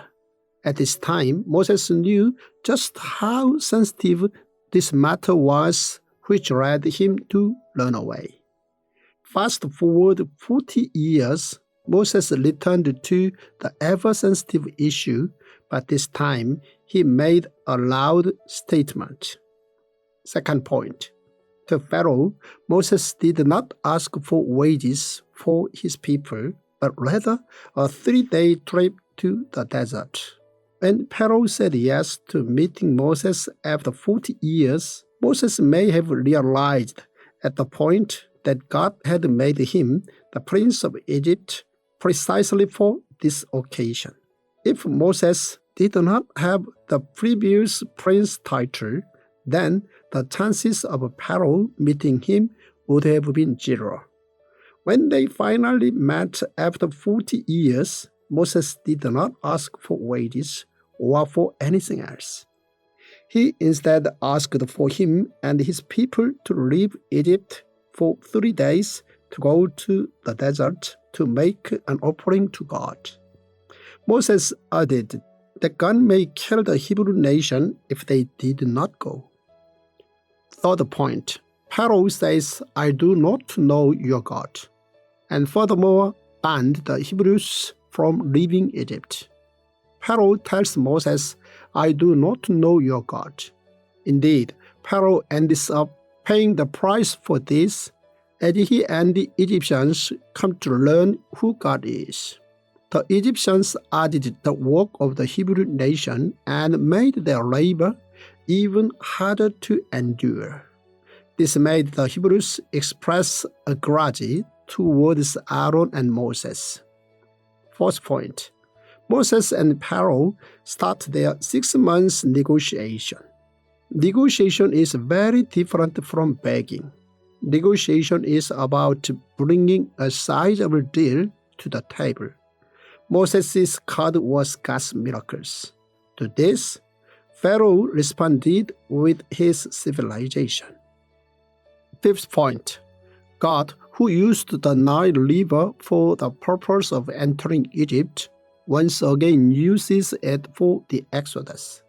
Joseph successfully led his family into Egypt, by producing excellent results through the 7 years of abundance and the 7 years of famine. At the heart of this success was the Nile River. The Nile brought incredible abundance to Egypt. God, 400 years later, once again uses the Nile River, but this time for the first negotiation for the Exodus. God turned the Nile River into blood. Pharaoh, however, hit back with civilization. Pharaoh was confident that his people could find other ways to get water. Instead, he turned and went into his palace and did not take even this to heart. And all the Egyptians dug along the Nile to get drinking water, because they could not drink the water of the river. The Egyptians were able to get drinking water by digging around the river Nile. It may have appeared that Pharaoh overcame God's miracle with his civilization. But what Pharaoh did not know was that God's warning was actually an opportunity. This selfish action by Pharaoh meant that God would send more plagues to Egypt. Day 21. Exodus 8-10. Moses and Pharaoh's 9 negotiations. Although God persuaded Pharaoh for 6 months, showing many miracles, his folly led to the rupture of negotiation. First point. For 6 months, the Hebrews and the Egyptians each get to know God in their places. God tells Moses that the Hebrew nation will become God's nation, and that they will live as a holy people in a kingdom of priests. And to the Egyptians, God calls them Pharaoh's people. This was not in order to favor the Hebrews, but to let Pharaoh and the Egyptians know about God. Furthermore, it was in order to show the Egyptians of what they were to experience from now on. For the next 6 months, both the Hebrews and the Egyptians experienced God's miracles. Second point. During the 6 months, Pharaoh checks on the land of Goshen 3 times. What occurred for 6 months in Egypt through God was something that had never before happened. Out of the 9 plagues, from the 4th plague, flies, God distinguished the land of Goshen. This was so that the Egyptians could know God. Due to this, Pharaoh started to send his men to the land of Goshen to check what was happening there. The first time Pharaoh sent his men was during the 5th plague, the death of the Egyptian livestock. The second was during the 7th plague, hail. The third was probably after the death of the Egyptian firstborns. After experiencing the final plague, Pharaoh urgently called for Moses and Aaron. If Pharaoh showed that the Hebrew firstborns had died as well, chances of him letting the Hebrews free would have been low. But the death of only the Egyptian firstborns was indeed the final straw. Third point. Pharaoh rejects advice from both his magicians and his servants. Perot tells Moses and Aaron to leave Egypt after the death of his firstborn. But after a few moments, Perot quickly changes his mind. We see Perot changing his mind 3 times. The first was after the 4th plague of the flies. The second was after the 7th plague of the hail. The third was after the 8th plague of the grasshoppers. Perot failed to listen to the advice of his magicians and servants who had forewarned him about the Hebrew God. Fourth point, whilst Perot was going back on his promise 3 times, God had proclaimed that the whole earth is mine. God, through Moses, proclaims to Perot that the whole earth belongs to him. The whole earth is the Lord's. In other words, it was to clearly tell Perot that Egypt was not his but God's. When Moses first appeared in front of Perot after 40 years, he told Pharaoh that the Hebrew nation had to take a 30-day trip to the desert to make an offering to God. To this, Pharaoh claimed that he did not know this God. But after experiencing God's miracles for 6 months, Pharaoh confesses to Moses and Aaron that this time I have sinned, the Lord is right, and I and my people are in the wrong. To this, God replies, "How long will you refuse to humble yourself before me?" God wanted Pharaoh to be obedient and humble towards him.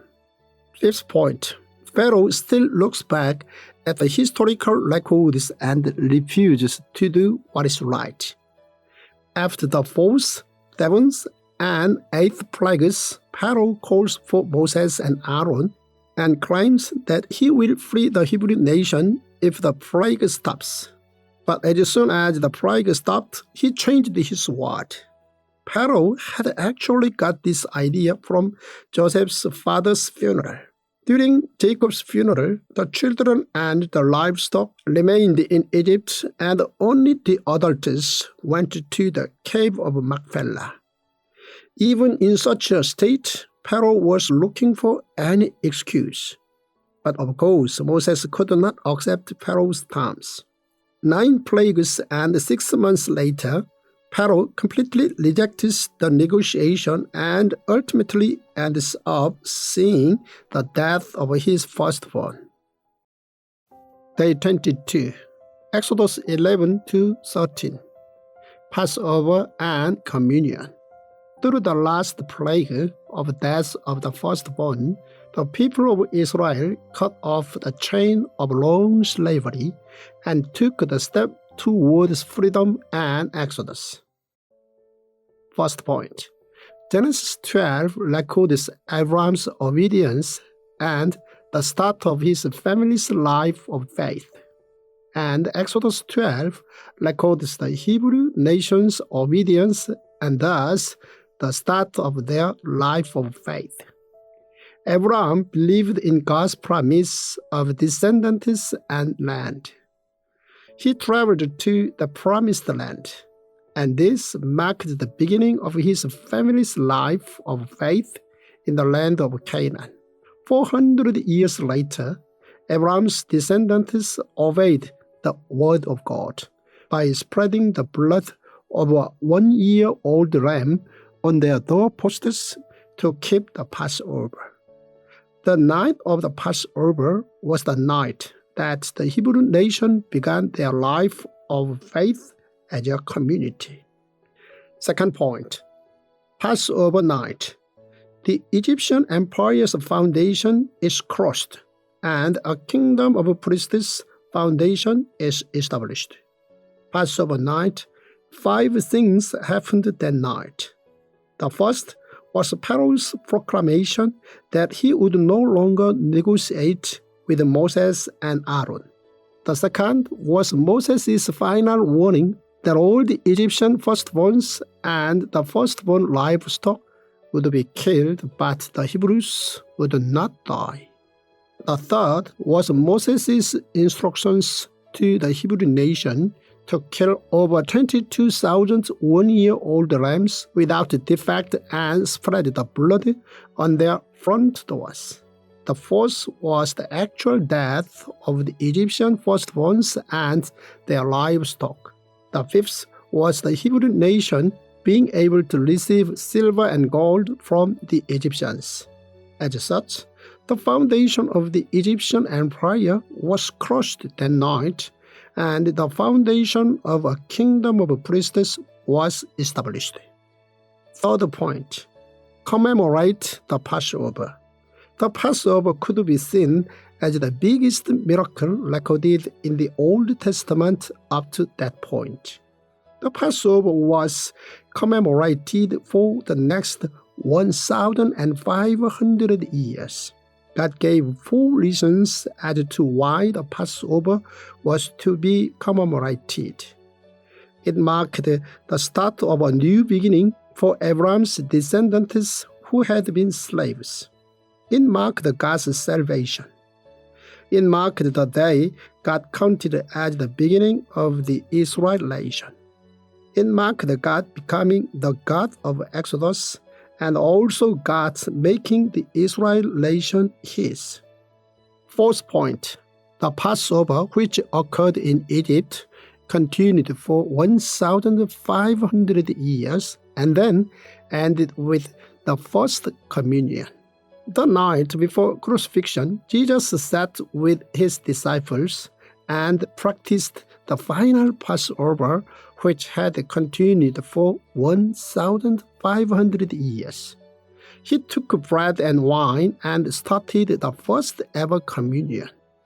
The only person who could change the 1,500 years tradition was God's only Son, Jesus Christ. Communion symbolizes the death of Jesus as well as how he died for our sins. With the end of Passover and the start of communion, there were 4 major changes. 1. The Passover lamb which saved people's sins was changed to the Lamb of God. 2. The night before Exodus became the night before Jesus was crucified. 3. Passover, which occurred in each family's home, was changed to the place selected by Jesus with his disciples. 4. The bread and wine came to symbolize Jesus' blood and body. 5th point, the blessing in the Bible contains all people's mission. God delivered the Hebrew nation, which was his blessing, and in return, the Hebrew nation was to live with a mission. Each Hebrew firstborn who was saved by God now belonged to him. Later on, we see how God took the descendants of Levi instead of the firstborn of the 12 tribes of Israel and made them into his possession. They were to become priests in a kingdom of priests.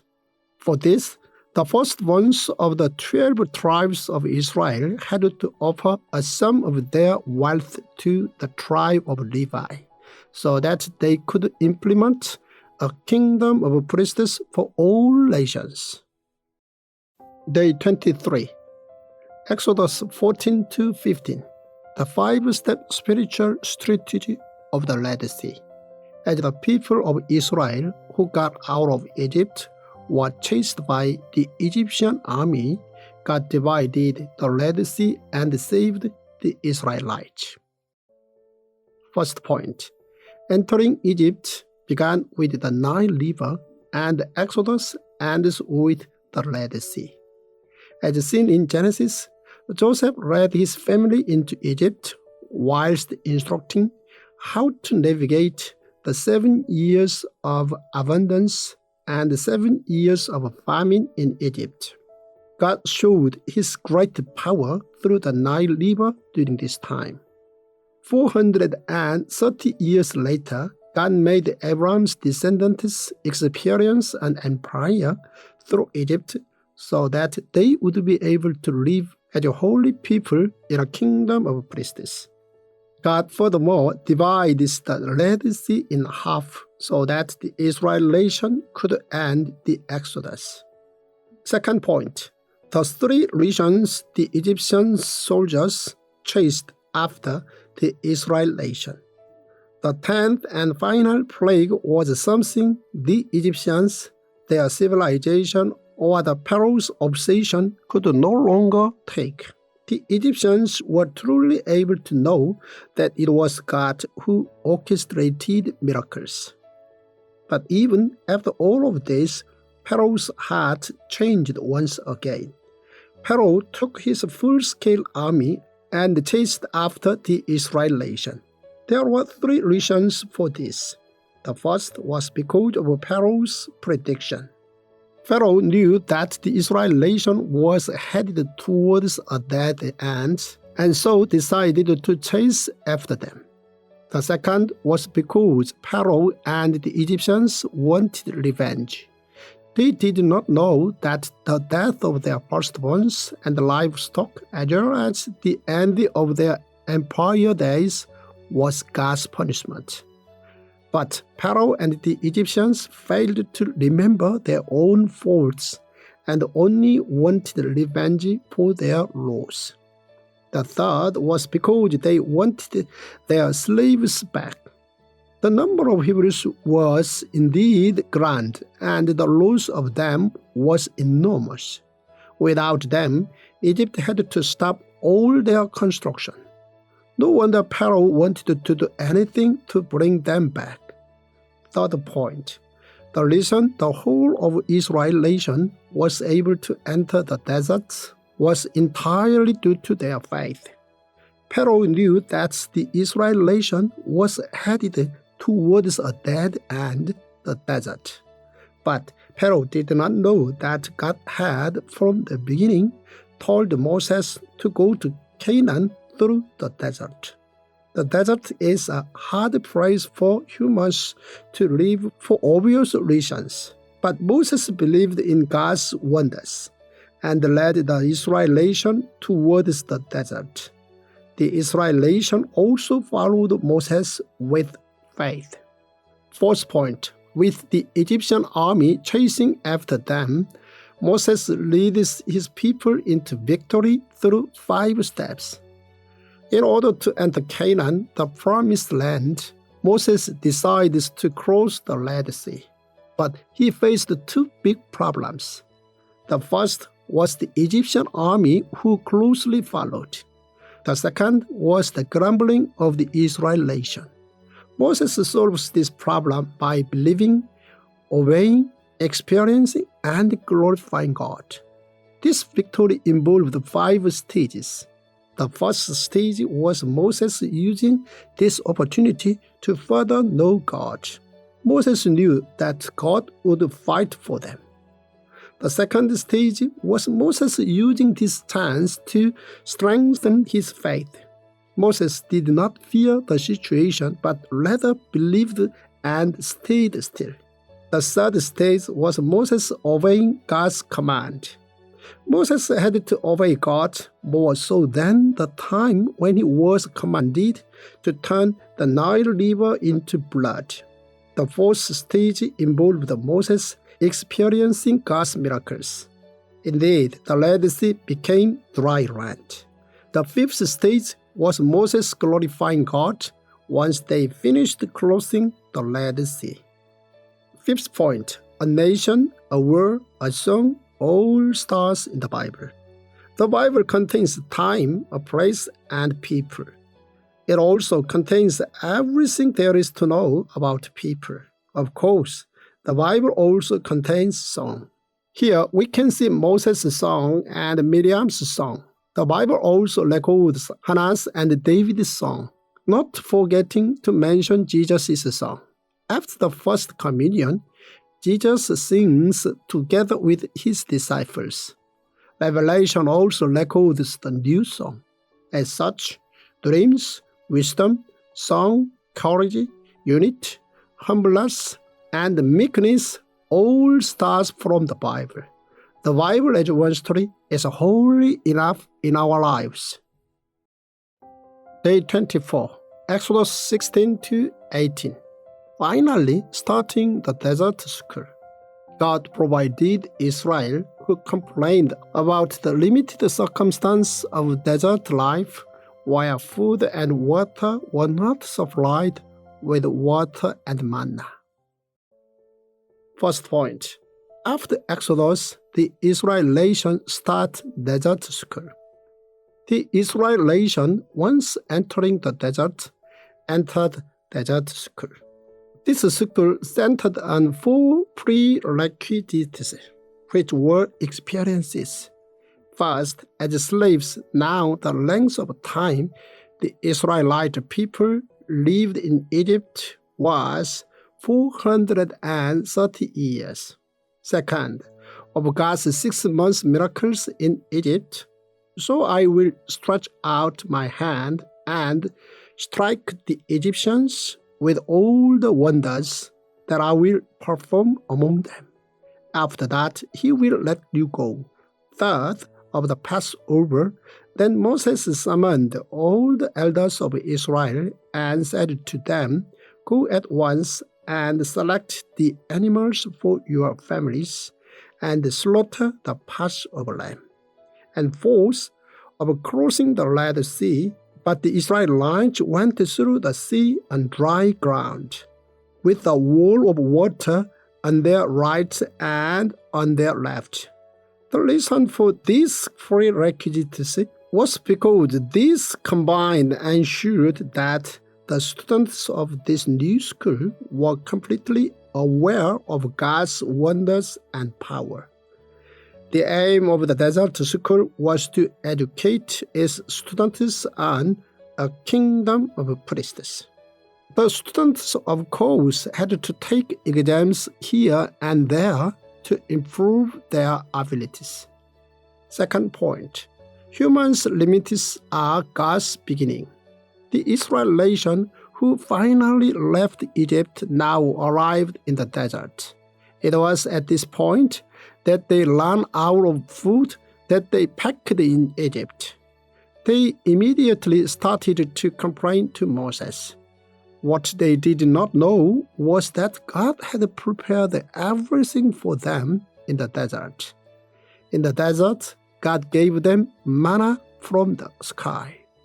Third point, the rainbow-colored manna story.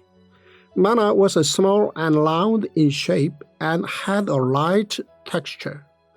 It was also food that God provided them with in order to educate them about the Sabbath. God taught the Israel nation through manna about the Sabbath, the sabbatical year, and also the year of Jubilee. God also made the Israel nation pick up only a daily portion for each day. Most importantly, God taught the Israel nation through manna that humans do not live by bread alone. Later on, we see how St. Paul made peace through the teaching of manna. Fourth point, victory in war belongs to God. When battle begins, even the smallest things are decisive factors that decide victors and losers. This is because battles are where people's lives are at stake. For this reason, factors such as timing, location, numbers, weapons, methodology, and even the weather can decide the outcome of a battle. But the most important thing in battle is to win. Whether we win or lose a battle is down to God. There are many records of God winning battles in the Bible. For example, Abram won the battle against 4 Assyrian kings with 380 men with the help of God. The Hebrews won against Amalek on their way out from Egypt. This was definitely won with the help of God. And when Moses lifted his arms, God made them win. Fifth point, Moses' confession helps his father-in-law open his eyes to faith. Moses tells his father-in-law, Jethro, about all the miracles God performed in order to lead the Exodus. In some ways, Moses could have included details on his own effort. However, he left those parts out and only confessed of God's wonders. This opened Jethro's eyes to God. Day 25, Exodus 19-20. 10 Commandments, a kingdom of priests, not empire. God suggested the privilege and mission of being a kingdom of priests and a holy nation to the Hebrews, and gave them the 10 Commandments. First point, it took 500 years to get to Mount Sinai, and what the Hebrews learned from the 1 year stay on Mount Sinai lasts for the next 1,500 years. God made the Israel nation live on Mount Sinai for a year, and during this time, they were to learn about a kingdom of priests.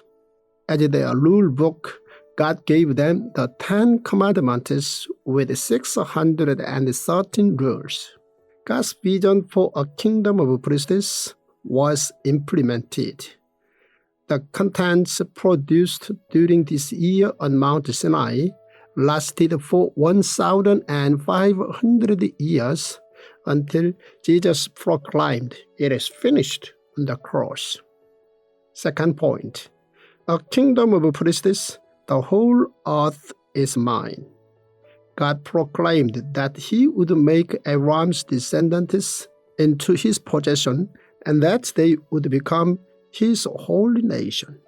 More surprisingly, God tells Moses that he would appear in front of them, go to the people and consecrate them today and tomorrow.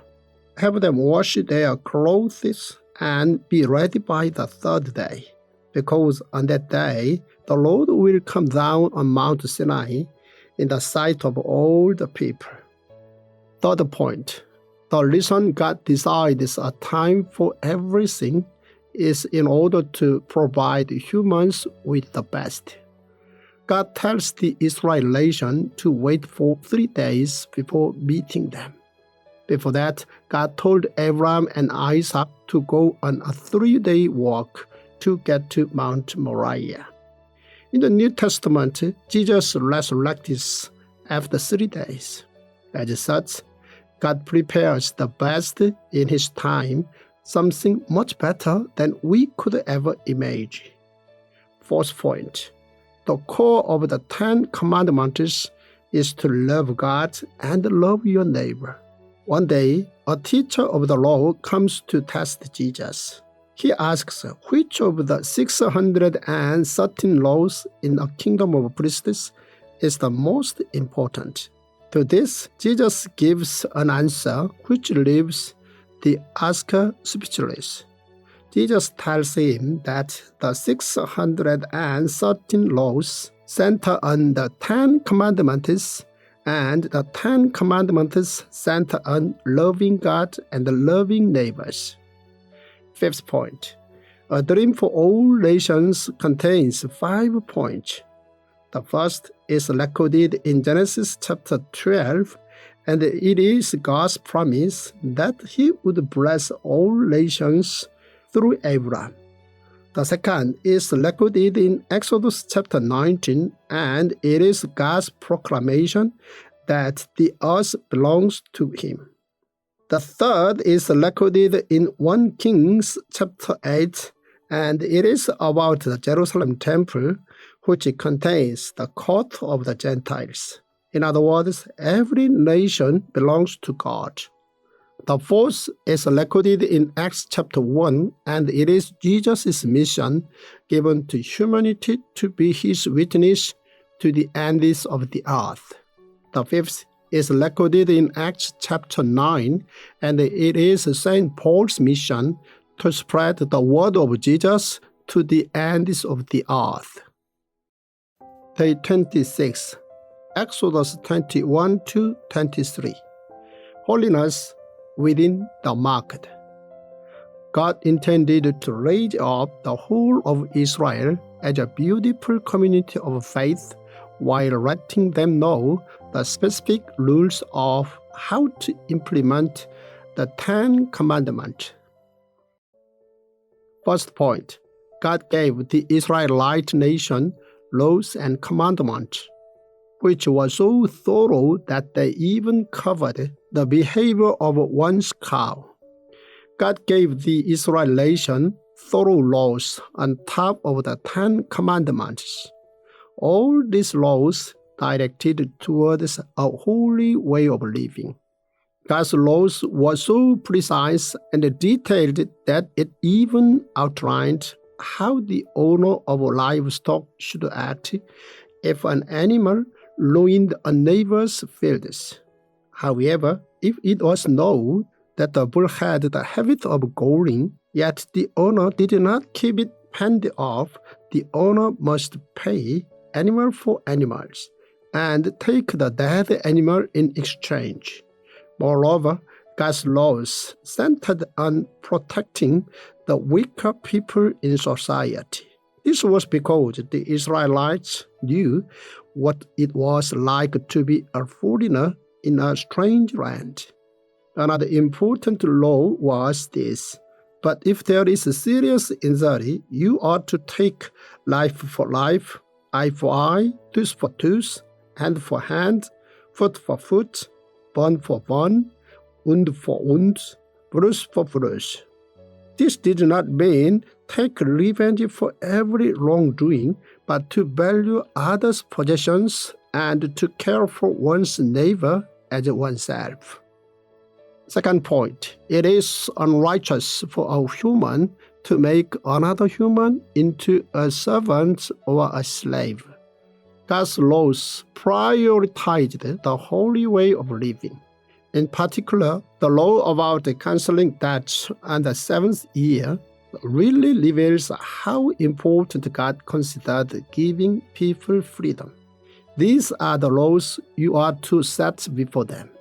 If you buy a Hebrew servant, he is to serve you for 6 years.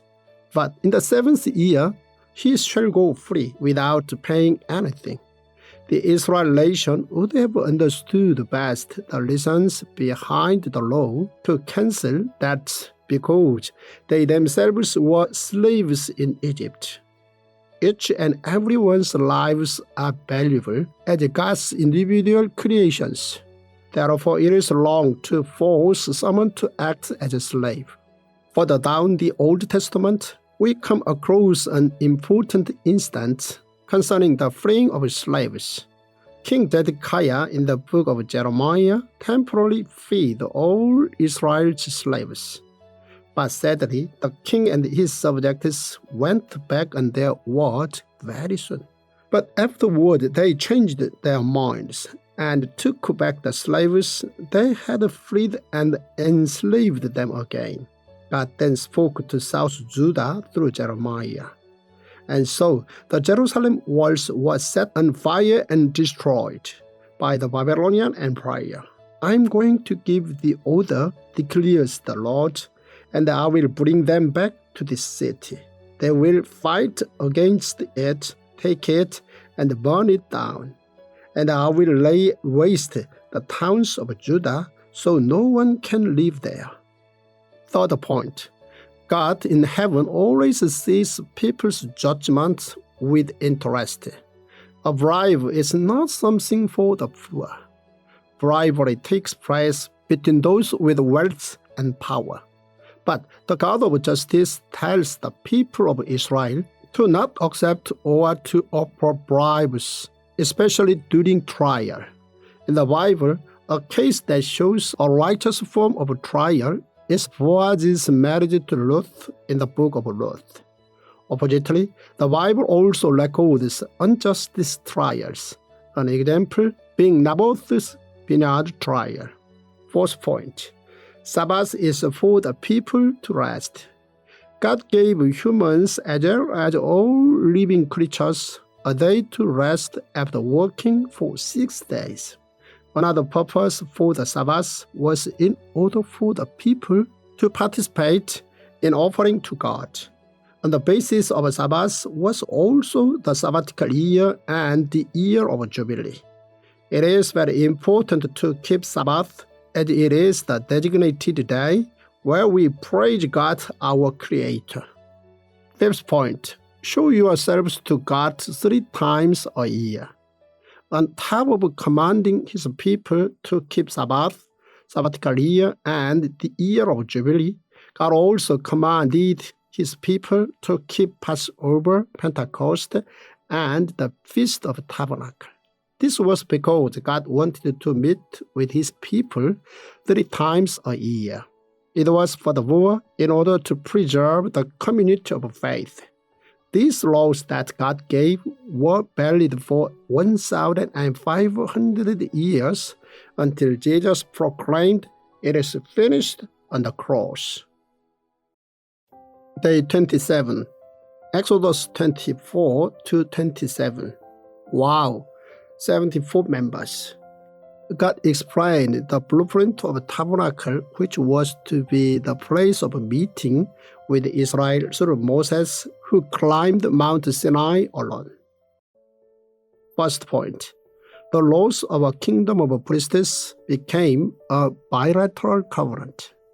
The covenant God gave to Abram 500 years ago was the grace covenant. But the covenant 500 years later that God gave to Abram's descendants became a bilateral covenant. The content being that he would bless all nations through them and protect them on the basis that they keep God's laws. The people of Israel became God's possession, and God became their God, and this covenant became the basis for a kingdom of priests. There are 5 parts to this bilateral covenant. The first was God's proclamation and the Israel nation's reply. The second was making an altar, recording everything and raising 12 stone pillars. The third was to spread blood on the altar for the burnt offering and the fellowship offering. The fourth was to read aloud the book of the covenant and for the Israel nation to respond to it. The fifth was to confirm the covenant. Second point, wow, the 74 elders get invited to God's feast. After the confirmation of the bilateral covenant, God invites Moses and the 70 elders of Israel who played an important role during Passover. Due to their efforts, on the night of Passover, 22,273 firstborns of the 12 tribes as well as the firstborns of the tribe of Levi were able to live. Those invited in front of God were the 70 elders of Israel, Moses, Aaron, and Aaron's sons, Nadab and Abihu. These 74 people were able to come before God and enjoy a feast. Third point, Moses goes on Mount Sinai and spends the first 40 days with God. During the year in Mount Sinai, Moses goes up to the mountains twice, both for 40 days to meet with God. During the first 40-day meeting, God gives Moses the 10 commandments on 2 stone tablets, as well as the material and design of the tabernacle. But as we all know, whilst Moses was up in the mountains, the Israelites sinned by making a golden calf, which meant that Moses had to go up the mountain a second time. When Moses went up for the first time, God himself wrote the 10 commandments on stone tablets. But during the second time, Moses had to carve on the stone tablets and write it down himself. Fourth point, when humans turn to God, God's forgiveness begins. The place of meeting between God and humans was a collaborative project. The place symbolized God's presence, and in that place, God met with humans. God gave the exact design for making the tabernacle. However, he made the people give offerings for the tabernacle so that they could have the heart to offer. God wants people to offer to him wholeheartedly with a giving heart. In this place, God's presence was there as well as the Ark of the Covenant. It was located at the heart of their living tent. This tabernacle was a moving tabernacle for 500 years until it was secured in the temple for 1,000 years. The most important point was that in this place, God would meet with people in order to forgive them. Fifth point, the greatest joy for humans was to receive the design for the tabernacle from God. God commanded Noah to build an ark, and God himself gave Noah the design. Noah built the ark exactly as God commanded him, and he was able to survive the flood. God later gave Moses a design for the tabernacle and then again to David for the Jerusalem temple. Years later, he gave the design to Ezekiel to rebuild the temple after it was burned down. As such, humans on numerous occasions were given a design by God. The prophet Isaiah sang that God is the potter and we are the clay. God the potter molds who we are. But if the clay loses its moisture, how can the potter mold a good outcome? It is important for us to keep our clay moist so that God the potter can continuously mold us. Day 28. Exodus 28 to 29. Slaves who became the treasures of heaven. God told Aaron and his sons to make a holy garment and put them on, and also told them the order of ordination ceremony of priests. First point. God appoints Aaron as the first high priest. After the bilateral covenant between God and the Israel nation, God calls Moses to make an important announcement. This was to appoint Aaron and his sons to serve as high priests in the tabernacle. During the process of Exodus, Aaron had acted as the spokesperson, but now God appointed Aaron as the first ever high priest, and his descendants were to continue this role. What started here became the framework for the next 1,500 years. This was until Jesus shouted, "It is finished," on the cross. Jesus was the final high priest who at the same time was the offering lamb. Second point, Aaron's sacred garments were for him to wear during difficult tasks. Aaron's sacred garments were designed by God, and there were 6 special points about it. The first was the breastpiece, which was to have gold, blue, purple, and scarlet yarn and finely twisted linen. The second was the ephod. The third was the robe, which was to be made of blue cloth and worn inside the ephod. The fourth was the woven tunic. The fifth was the turban, and the sixth was sash. God's design for the sacred garments was indeed detailed, but these garments were not to make a fashion statement. It was in order to do the tasks involved in learning a kingdom of priests. Third point, to the Israel nation who were slaves in Egypt, God makes them heaven's treasures. The Israel nation were formerly slaves in Egypt. In these times, the division between king, royals, nobles, everyday people, and the slaves was extreme. But God made the Israel nation, who had experienced the life as slaves, into heaven's treasures. God made the high priest engrave the names of the sons of Israel on the 12 stones. This also represented how the high priest was to exist for these people and to mediate between them and God. Fourth point, the people were to receive forgiveness from God by reaching out to the high priest.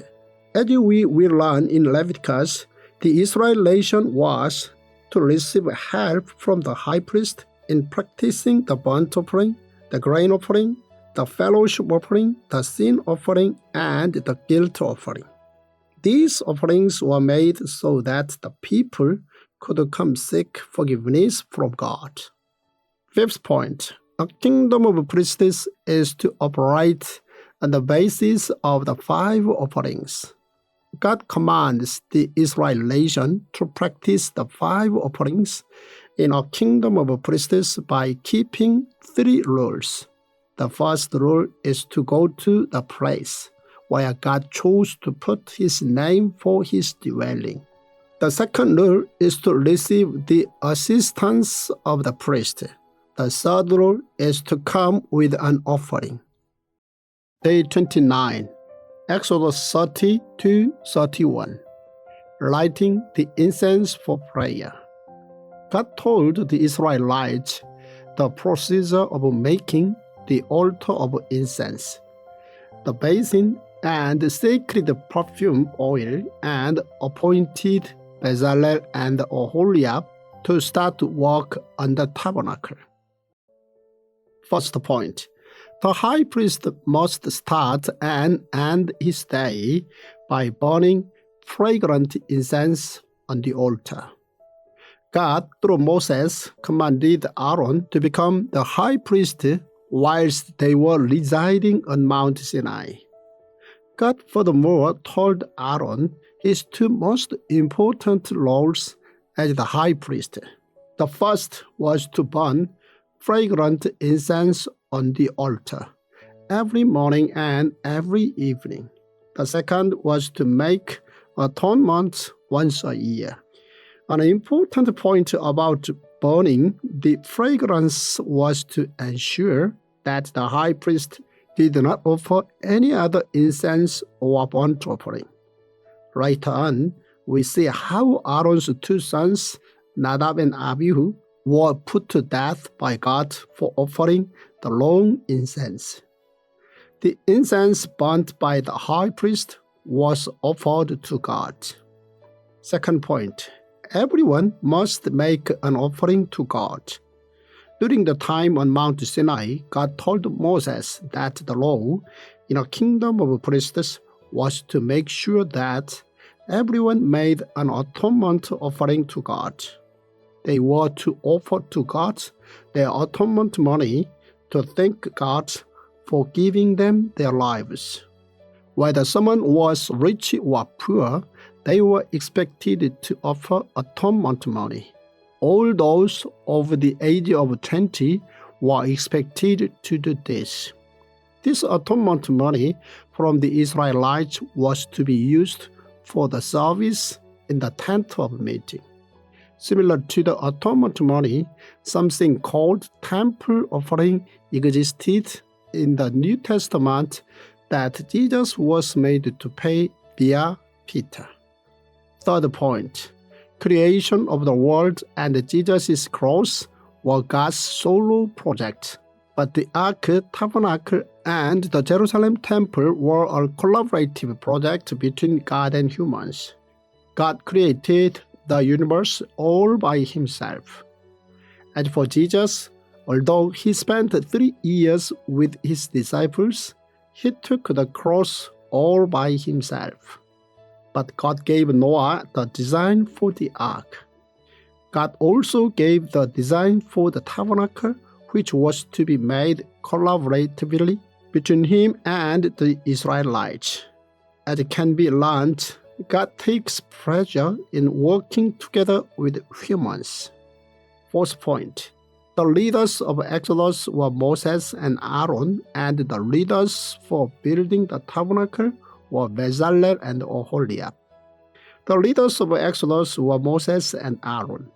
The leaders for building the tabernacle, however, were Bezalel and Oholiab. The reason they were selected to undertake this job was due to their wisdom. They had the ability to research during the process of making, and after their job was done, they did not touch it ever again. After the tabernacle was complete, no one apart from the core sides were allowed to touch the contents inside it. Bezalel and Oholiab made the tabernacle from beginning to end, but even they were not allowed to touch it after completion. Fifth point, Sabbath, God's plan for humans, is to work for 6 days and to rest on the seventh. God commanded humans to keep Sabbath. The purpose of Sabbath is for us to reflect on God, our Creator. God said, "But the seventh day is a Sabbath to the Lord your God. On it you shall not do any work, neither you, nor your son or daughter, nor your male or female servant, nor your ox, your donkey, or any of your animals, nor any foreigner residing in your towns, so that your male and female servants may rest as you do. Remember that you are slaves in Egypt, and that the Lord your God brought you out of there with a mighty hand and an outstretched arm. Therefore the Lord your God has commanded you to observe the Sabbath day." Day 30. Exodus 32 to 34. Forgiveness, hope among despair. Risking his life, Moses interceded for the people who were unable to wait for him, and committed the sin of making a gold calf. First point. Whilst the design of the tabernacle was being given on top of Mount Sinai, under the mountains, the Israelites were making the golden calf. After God established a kingdom of priests with the Israelites, he commanded Moses to climb Mount Sinai for 40 days in order to give him the design of the tabernacle and also the 2 stone tablets recording the 10 commandments. This was God's holy plan. But during the 40 days, the Israelites waiting beneath the mountains lost patience. They may have thought that Moses had died. So they asked Aaron to build them an idol that they could see. To this, Aaron told the people to bring him gold pieces so that he could carve out a golden calf. He told them that it was the God that led them out of Egypt, and together they made an altar. This was indeed a most unfortunate and regretful sin. God told Moses to go down because your people whom you brought out of Egypt have become corrupt. Second point, Moses, through this despair, hoped for God's forgiveness. To the Israelites who made a golden calf, God called them stiff-necked people. God furthermore told Moses that he would destroy them and make a great nation with Moses alone. But Moses, who did not know what exactly was going on, pleaded with God and prayed for their forgiveness. Moses begged God to turn from his anger. Moses made 2 appeals to God. The first was that the Egyptians would misunderstand God. In other words, Moses worried that the Egyptians would mock God.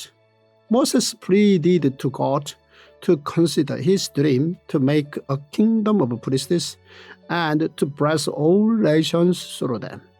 The second appeal was reminding God of his promise to Abram, Isaac, and Jacob. Moses truly prayed with the heart of God.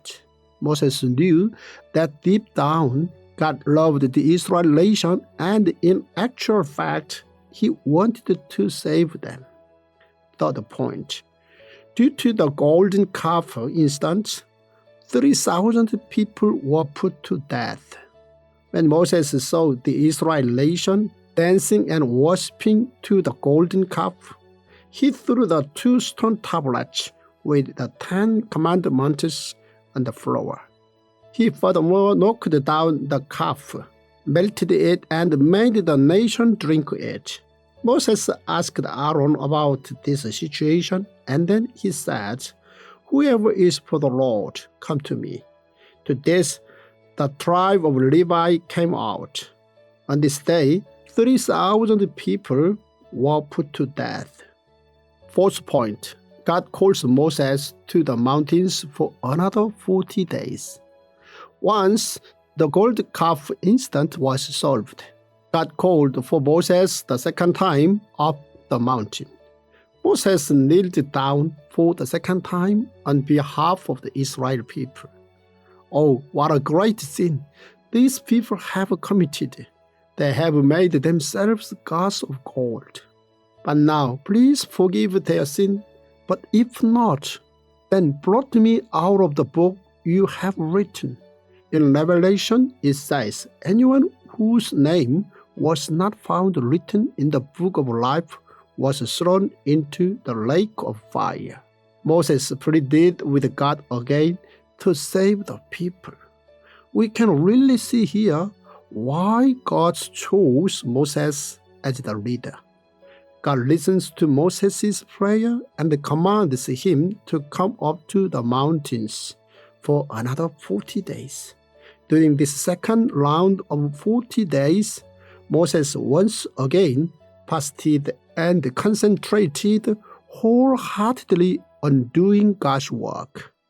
Fifth point, God is forgiving, giving, and is slow to anger.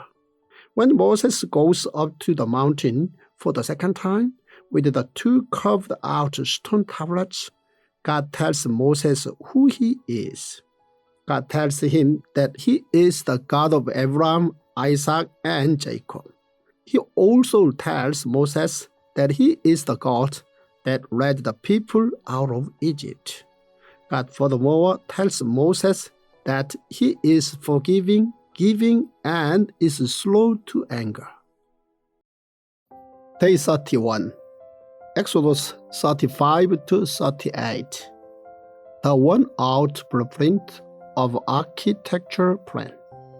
The people of Israel cheerfully gave their precious possessions for the tabernacle to be built according to the pattern God gave them. First point. The first step to your body is the temple of Christ is established with the construction of the moving tabernacle. Through the whole Bible, we can see how the moving tabernacle conducted by Moses at Mount Sinai, which was used for 500 years, was converted into the 1,000-year Jerusalem temple orchestrated by David and Solomon. This was finally completed by Jesus on the cross. God, through Jesus' cross, made all those believe in him the temple of Christ. The first step to God's wonder was the 500 years of the moving tabernacle. For this project, Bezalel and Oholiab were given the job, and they managed to complete their task without a single mistake. And he has filled him with the Spirit of God, with wisdom, with understanding, with knowledge, and with all kinds of skills to make artistic designs for work in gold, silver, and bronze, to cut and set stones, to work in wood, and to engage in all kinds of artistic crafts. He has filled them with skill to do all kinds of work as engravers, designers, embroiderers in blue, purple, and scarlet yarn, and fine linen, and weavers, all of them skilled workers and designers. Itamar furthermore checked the final details. Wise people among the nation also collaborated. Second point, even during the construction of the Holy Tabernacle, it was important to keep Sabbath. The construction of the tabernacle lasted approximately 6 months. During that time, there were around 25 days of Sabbath. Even during the holy construction of the tabernacle, God commanded the Israel nation to keep the Sabbath. For 6 days, work is to be done, but the seventh day shall be your holy day, a day of Sabbath rest to the Lord. Whoever does any work on it is to be put to death. Do not light a fire in any of your dwellings on the Sabbath day. Third point, Bezalel and Oholiab studied the design sheet given by God to make the tabernacle so many times that it became tattered. Bezalel and Oholiab were given the design of the tabernacle by God from Moses, and it was their job to complete it. They studied it so thoroughly that it would have become tattered.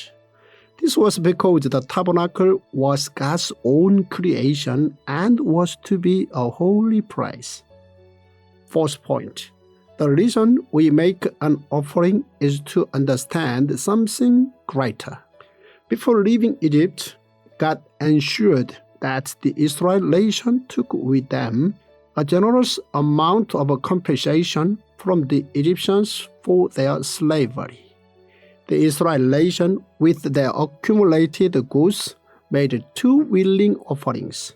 The first was in order to make the golden calf, and the second was in order to make the tabernacle. God commanded for the entire Israel nation to make an offering so that they could contribute to the tabernacle. Fifth point, the 6 months in Egypt and the 6 months in Mount Sinai was a joyful time of working. The final 6 months in Egypt was a joyful time for the Israel nation as they were able to see God doing work for them. The first 6 months on Mount Sinai was a joyful time for God to see the Israel nation working hard for Him. God worked ferociously for the Israel nation leading up to and during Exodus. Through the 10 plagues and also by splitting the Red Sea in half, God showed everyone who He was. But approximately 6 months later, God was able to sit back and enjoy witnessing the Israel nation work wholeheartedly to carry out His vision. The Israel nation was able to offer to God the gift of giving. Indeed, the joy of giving is so much bigger than the joy of receiving.